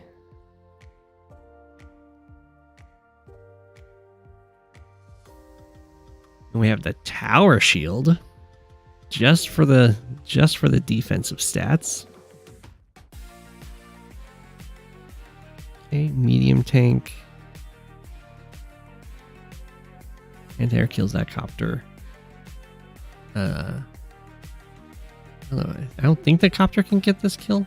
It'll be a lot of damage, especially against a Javier with the power active. So it looks like the defensive wall of infantry by Javier successfully stopped like a complete wipeout of all these units.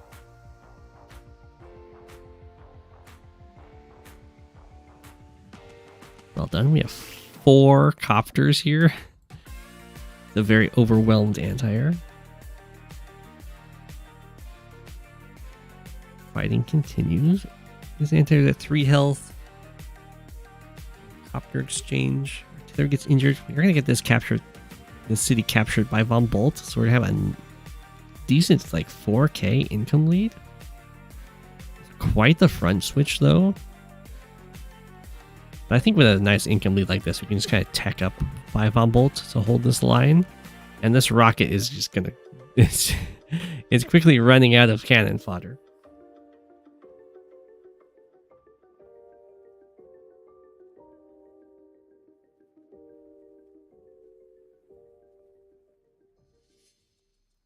Okay.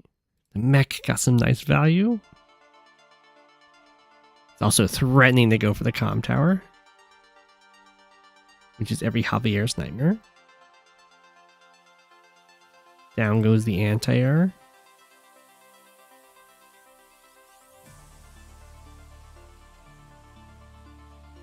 A bunch of units swarming in on this rocket. This is a very threatening capture. It's going to take 4 turns to get it, but we'll see if the rocket fires to kill it off, because there's an artillery looking at it, there's tanks looking at it. It does indeed move back because there's no rush. Let's make a nice little wall.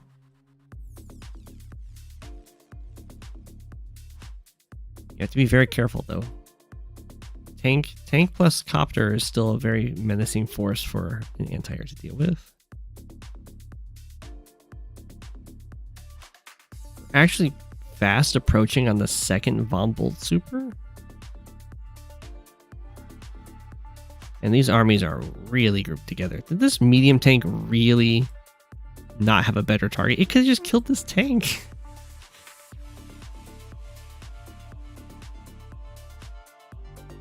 I guess it didn't want to invite the medium tank first strike or something. Instead just have like a defensive posturing. Ooh, okay, we're not going to dive in with a bunch of tank attacks over here. Instead, just maintain the economic lead. I'm fine with that. In which case, I think I would cancel this, but it looks like we're going to continue it. Taken out. It doesn't mean the tank doesn't get hit. Which is cute.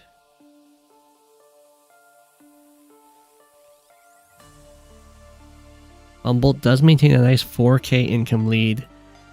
Javier backs up a lot. I think there's enough units over here. Excuse me. I think there's enough units over here that Von Bolt can just kind of dive in on this rocket.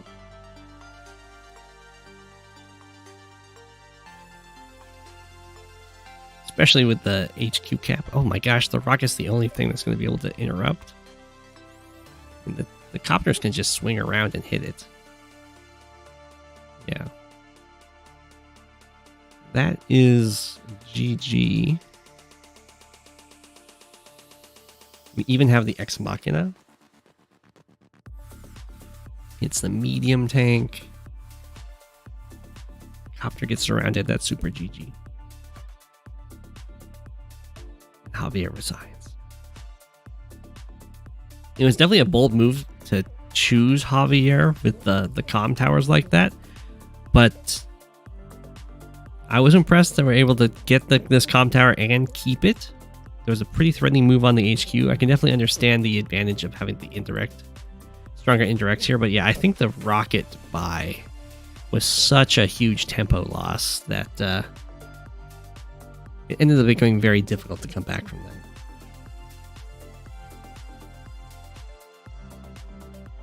The GG.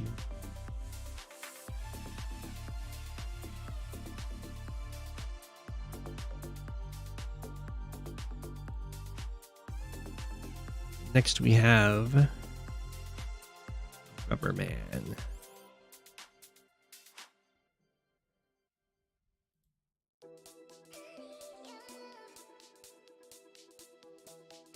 Fire nice. It was a fast crumble. You know, it was a small map.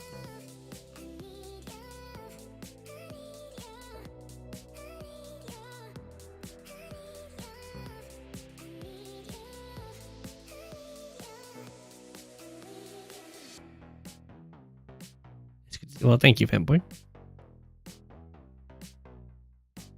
Right.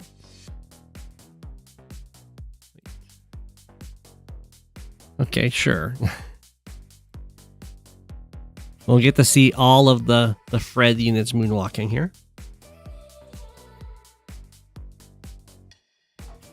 Rockets are very tricky.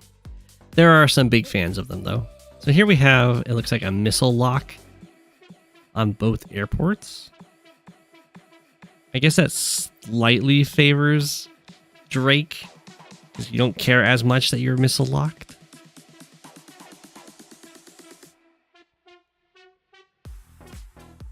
We'll see how it goes. I don't think I've seen this map before. We've got 2 labs in the center. We've got 1 in each corner. And then these corner bases just kind of produce units and get some money. They have transports to make up for the fact that they're not defending any labs. So we have a nice mixed base setup here. 1 comm tower looks like it's going to fall to Kindle. Drake seems to be oddly chill with their black boat. There's 1 comm tower. I would have thought it's just not possible to... I guess this infantry actually can't get in range to interrupt the comm tower. So if Drake wants, they can interrupt their airport capture to go for this comm tower. It might be worth it. Ooh. We'll see how this goes then. We have an artillery bot. I guess it could destroy this pipe seam and they can like gang up to try and take out this base or something. You can also try and lock down this city. We'll see what this guy gets up to. I kind of like the tank more because it's a really big map and you can go pester infantry all over it.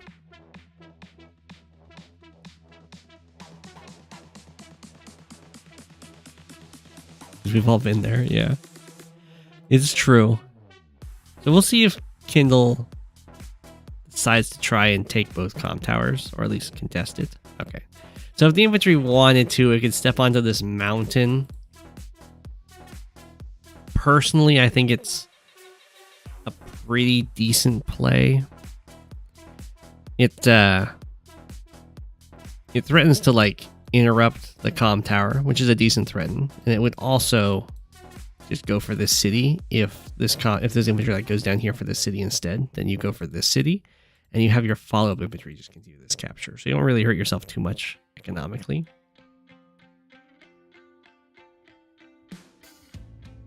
You have an artillery bot over here as well. Mech up here. I guess it does have a black boat that it can eventually make its way towards.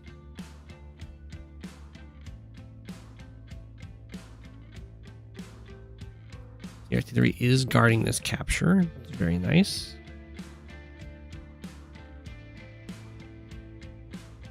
We have a join cap by Grubberman.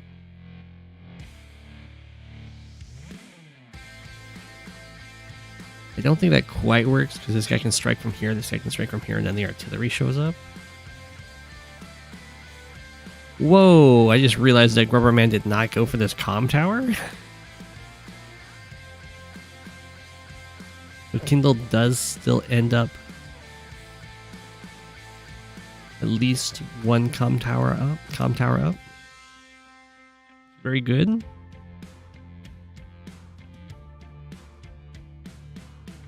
Rockets, they take some skill, they take some specific maps, they take a lot of things like that.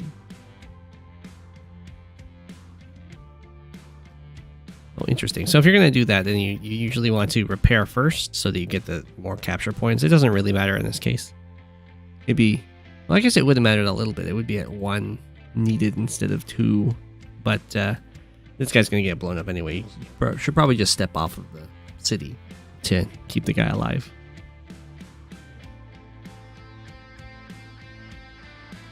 The low health units can still be really nice blockers.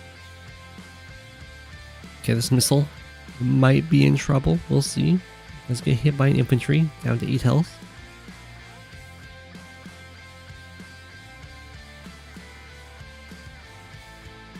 We do have a copter built over here. It does intimidate this poor infantry that just wants to interrupt any attempt at this comm tower.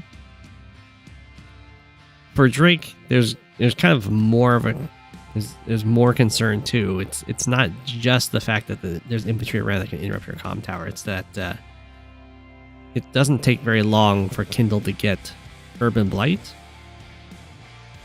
In Urban Blight plus any unit can almost completely destroy all chances of getting your comm tower.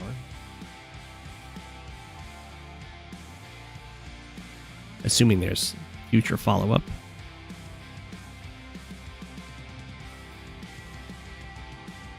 But we'll see how it goes. Grubberman doing pretty decently currently when it comes to the income, especially with this city under threat, although it looks like there's not much of a punish to this interrupt by a tank.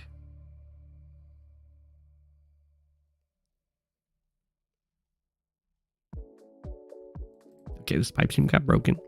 So now Kindle can have a double base attack down bottom right.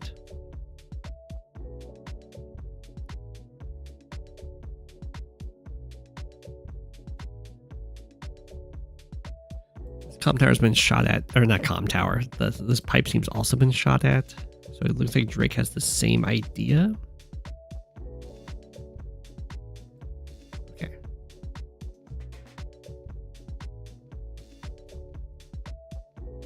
Drake goes for the comm tower here. It doesn't look like Kindle's likely to get the normal power next turn. So this is probably fine. It looks like Drake suddenly was like, oh yeah, this could be rather bad. So locking that down. It's a good idea. Anti just gets to kill off an infantry. Yeah, there's no real big strikes with vehicles happening this turn. So this comm tower is going to go through for Drake. A lot of vehicles are being funneled down this way towards this corner.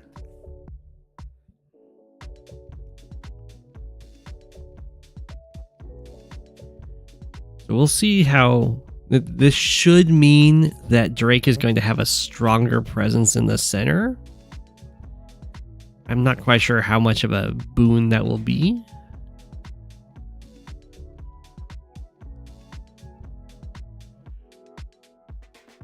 But we'll see. It's a pretty decent attack up into this corner here. They do strike forward. They hit the anti-air. I don't think that's really worth it. Because, I mean, there's still this one, and there's still 2 tanks. And the 3 health artillery is going to be just fine. Some decent urban blight damage. We'll see if that was a little bit of a misplay. Should have gone hit here, and then have this infantry strike from the city.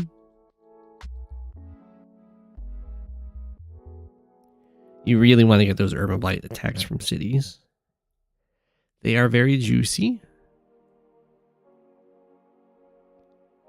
Fortunately for Drake, this happens right after the comm tower gets captured, so there's no cheeky interrupts going on there.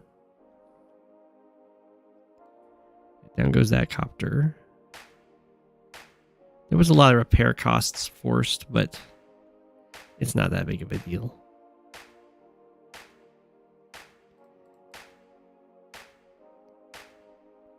because the overall front's looking much better for Drake down there. And yeah, the medium tank is kind of forced out to deal with this encroaching Kindle army. There is one artillery in combination with a copter here, so you do need more than just a medium tank, but it's okay. Kindle does need to be a little bit careful. You have to keep in mind that Drake has a super, and it's really good.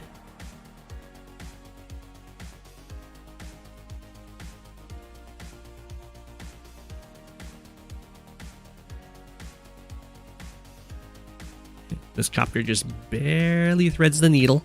No other copter can get a smack in.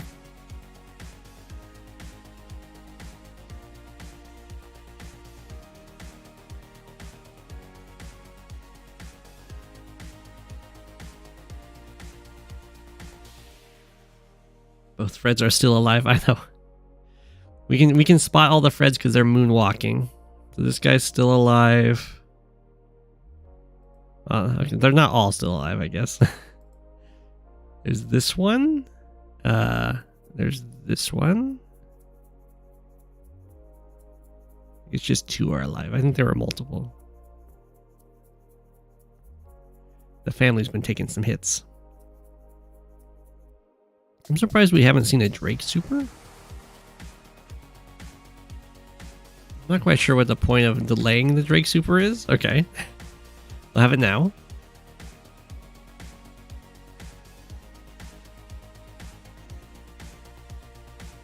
Does mean that this artillery is alive at 1 health instead of dead.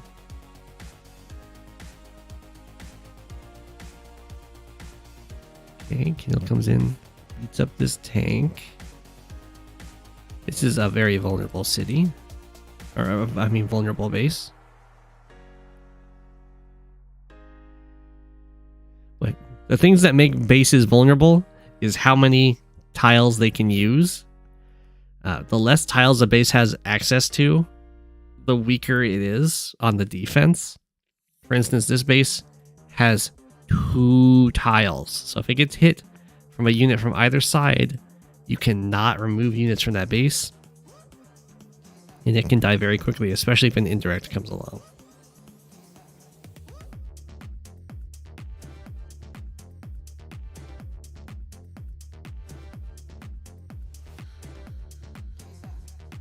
So good on Kindle for noticing that it's a very weak base. This is also a very weak base, but it has a buddy base.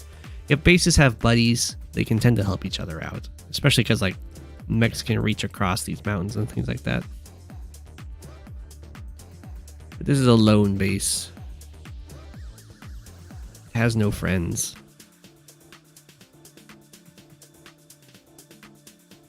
We might see Drake delete the tank and build something else to try and stop the base from just getting locked and then eventually taken. Doesn't look like that's the case.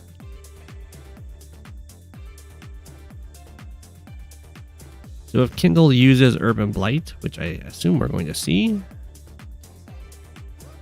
then Copter kills tank, then tank stands on base, and we just wait for an infantry to come over, or reverse. That works too.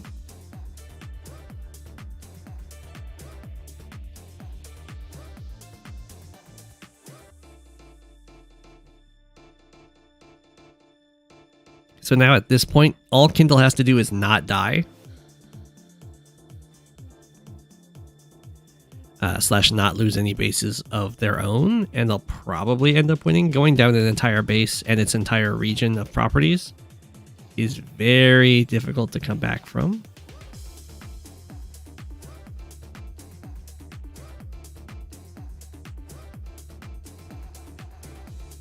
You definitely see that Drake has some intentions of taking out this base. The attacking force isn't quite strong enough from what it looks like. Kindle should be able to just kind of tech their way out of this. It's another fairly weak base though, because 2 of these tiles are rivers, so again you only need 2 attacking units to lock a vehicle in. It's not as weak though, because in this case you have the entire like side of the map that's completely blocked off.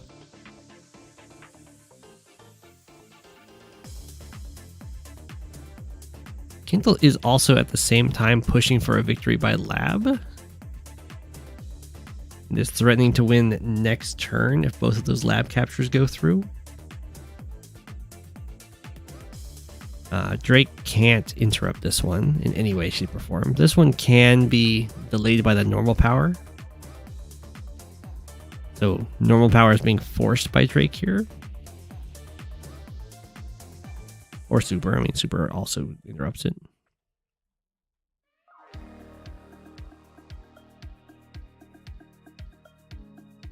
Okay, this is the mistake. I don't know if there was a way of going about this in a way that wouldn't cause the mistake, but the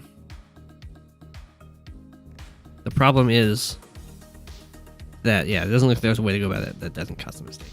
You really don't want there to be a tile that the unit can escape from.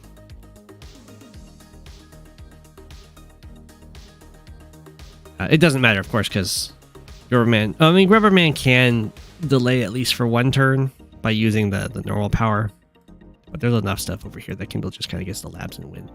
So that's very good.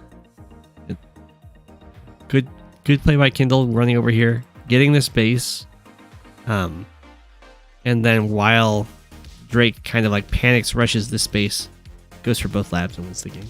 That's very good. GG. I'm gonna try and get another game in. We only have like 7 minutes, but we'll be good. Oh, we got like 10 minutes. We got more. We got DragonScale versus 13 Anonymity 13. GG.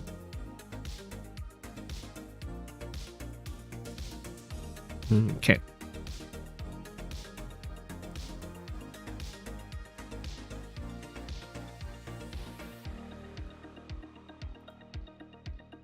Face to the left. Face to the right. Away we go. I think, yeah, this is, we've seen this map a few times. It's the one that has the, where did we see this game? Wait, let me quickly check.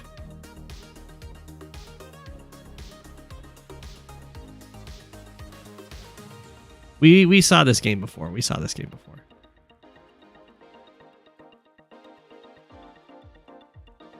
Yeah, right? We did have its Sturm game. So the last 3 games on this queue have already been done. We've got Poland.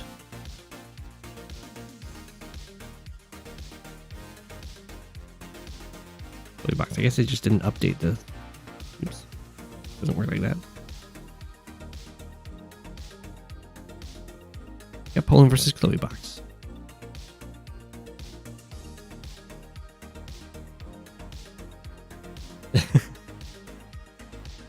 You struggle saying it too? Okay, that's good. Yeah, I'm pretty sure. Yeah, we covered those games last time. The queue just didn't get updated. So we're going to have Poland versus Chloe box here. I distinctly remember the Have It Sturm game.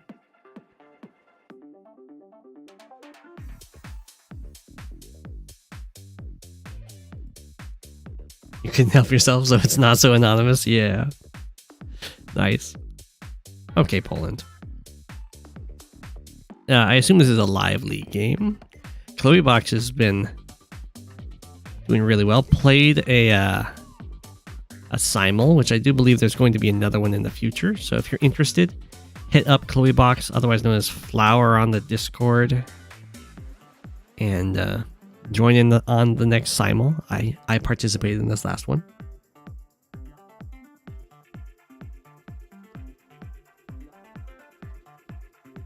In fact, oh my gosh. In fact, in the simul, I played this map against Chloe box, and Chloe box was playing Max, except I was playing Sammy, while Poland here is playing as Olaf. It looks like both players are just going to have tanks coming out on their double base side. Poland is forced to do a base skip in order to get this tank out to try and protect this guy, I guess. Which is painful, but not too bad. The base skips really hurt when you don't have enough infantry out yet to go for all the captures you want. We can see Chloebox starting to gravitate towards the center to have a lot of front shifting capabilities. Ooh, never mind. Go back from the center. The Poland tank blocked off for this capture very nicely. We're having more and more tanks come out.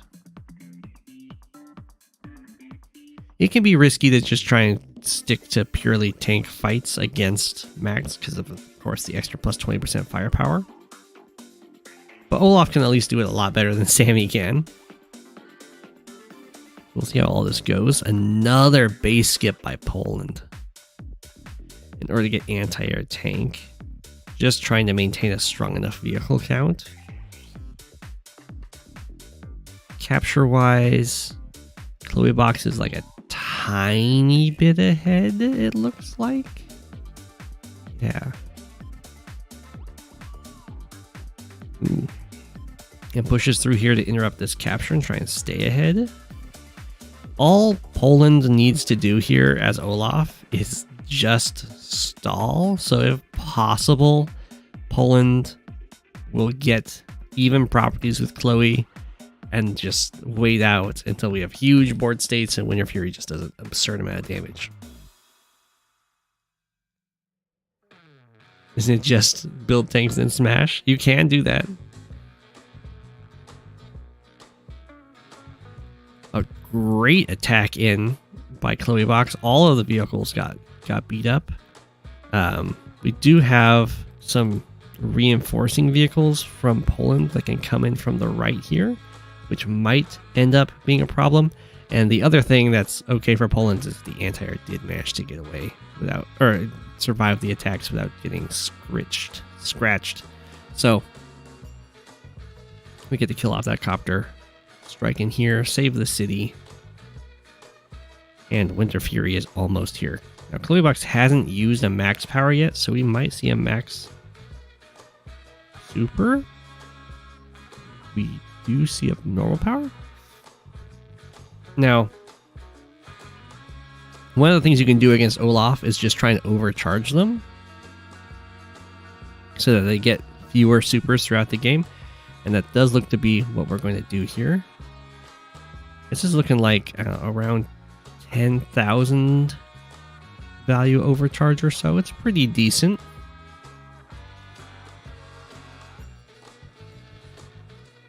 It just means that the next super is going to come that much later. You love to see that when you're fighting Olaf. So we do have Winter Fury come in. It's going to do a lot of damage, as we see. So down about 33,000 for Poland. We hit the Winter Fury. Down about 14,000. So, you know, we only did like half of that gap. Then we do get a few more strikes with the vehicles now. And it's a little bit better than that too, because now all of the units move far slower due to the snow. So you get both this turn to attack, and then usually the next turn you'll also be able to find a few pickoffs, just because the reinforcements can't reach as far, the units can't retreat as far. You can have, you know, future gains when it comes to Winter Fury. Like we have here, we have a nice attack in, got to hit this anti-air, and then the copters are swarming. The city is getting captured, so even though Chloebox has been up in income, the Winter Fury has done its job for sure. We're gonna have an anti-air coming on over here, which makes sense to me. Build another one. I also like to see that. Gotta be very careful here as Chloebox, because These two fronts are being split by these copters, so you need to be able to cover everything with the anti-airs, otherwise these guys can just kind of swing back and forth and start eating all your stuff. You still have a very nice wall of infantry here by Poland. And now the copters are grouping up over here. You can see just copters, copter. It just puts so much pressure on the defender to have to build responses to both tanks and copters. And even though Max has stronger copters, as soon as those Olaf supers start coming through, Olaf can get all of the copter first strikes due to just slowing down the opponent. And it can be very painful very quickly.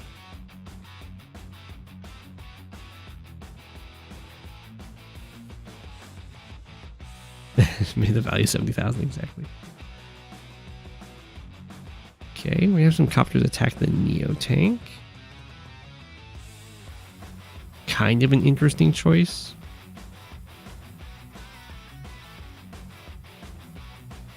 And both of these copters can die to anti-airs, but there isn't, I think, quite enough follow-up for CloeBox to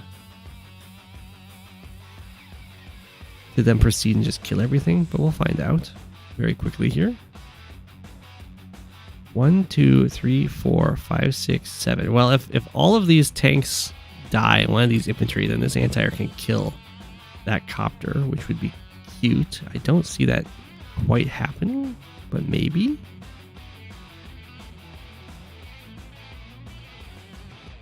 It looks like we're just going to be a little bit short.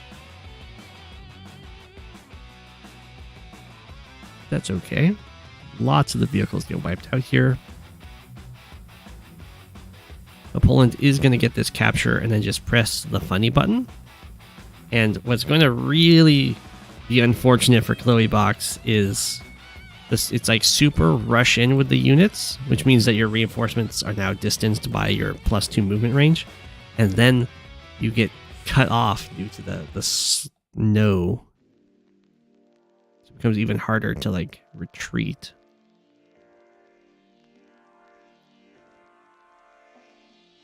So this will be another case of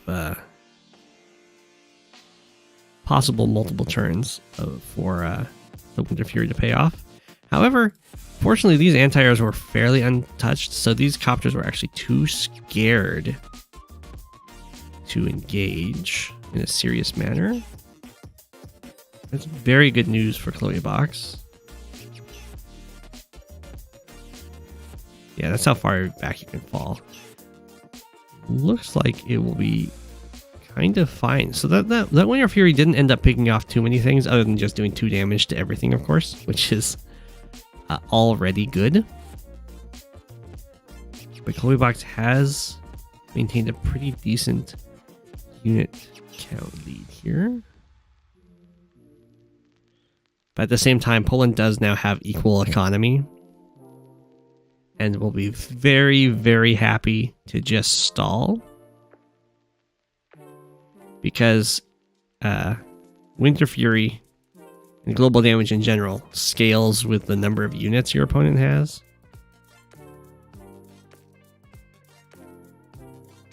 And the max powers scale with how many units you have. Well, specifically vehicles you have.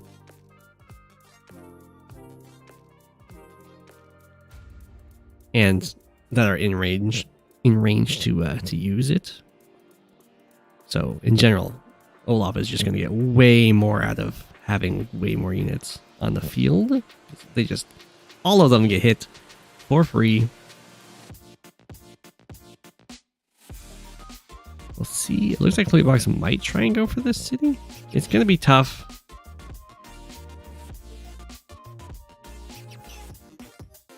Because Olaf can, move infantry in to block it, but also you can only threaten these cities for so long before your threatening infantry gets hit with a Winter Fury, and then suddenly it's not quite so threatening because it's at 8 health instead of 10 health. As everyone has experienced, taking cities away from Olaf can be a real pain. Poland goes in here with a bunch of tank strikes on infantry. It backs it up with a whole bunch of copters. See if Chloe Box decides to try and go in here. It's always really painful to dive in. You get like good attacks like this, but then you get hit with a Winter Fury and then you just cry. We'll see if Chloe Box can bust through. Is that enough to get anti-air in? Is it copter? Anti-air, kill off one copter. Get some strikes down here, that's nice. That was a pretty decent breakthrough.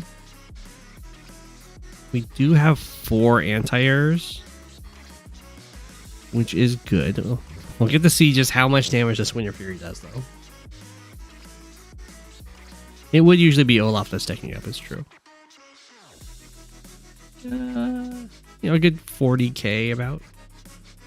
There are so many anti-airs. But the problem is, like, there's so many anti-airs, but do you think it's even enough?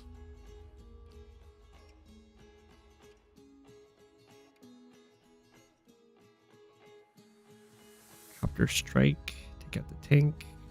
Copter.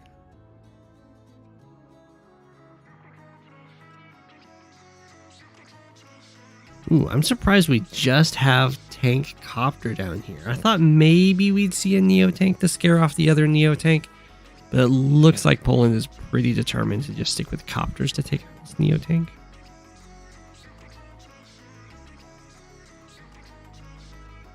We do have another anti-air strike that can happen, but there'll still be 4 copters left for Poland.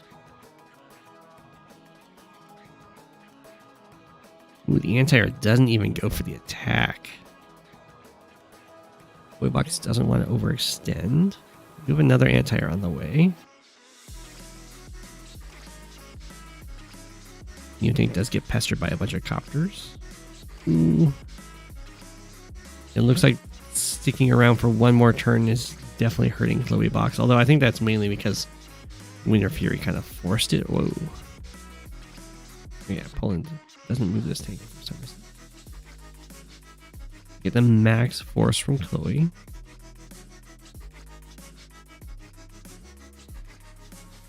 After a bunch of these, wow, I killed it. Still 2 copters left. And there's a bunch of tanks left for Poland.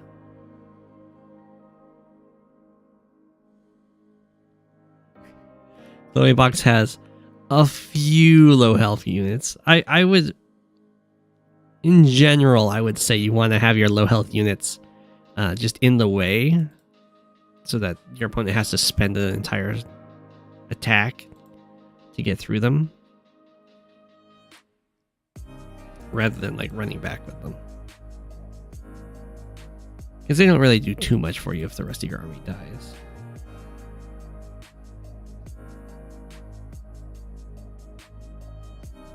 Okay. Break through. Kill off another copter.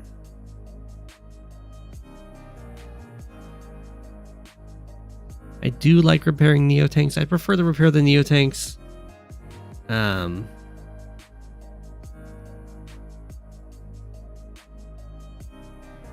this on a more forward city, especially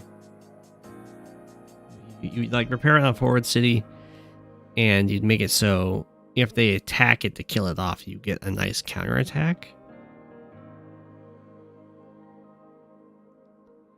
Here it just kind of dies, right? Yeah, nothing can save it. So I prefer it was just more amongst the people. I guess you do get a tank strike from the HQ for Chloe.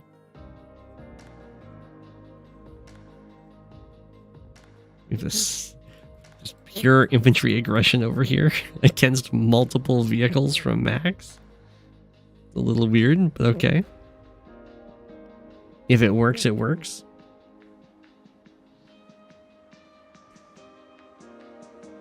I'm still streaming, I know. I go faster. Okay. the sheer number of copters.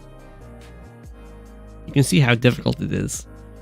The copter tank combination. It's so hard to get the perfect amount of counter units.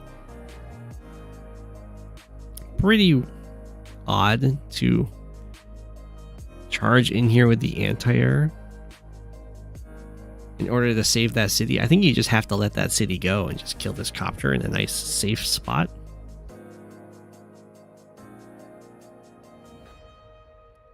Otherwise, yeah, you just kind of get overwhelmed. Although I can understand Chloebox not wanting to lose the city. If you think, well, the pure infantry attack on the left has actually pulled through.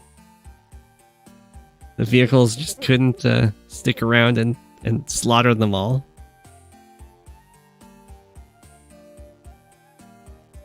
Chloebox is down to 8 units.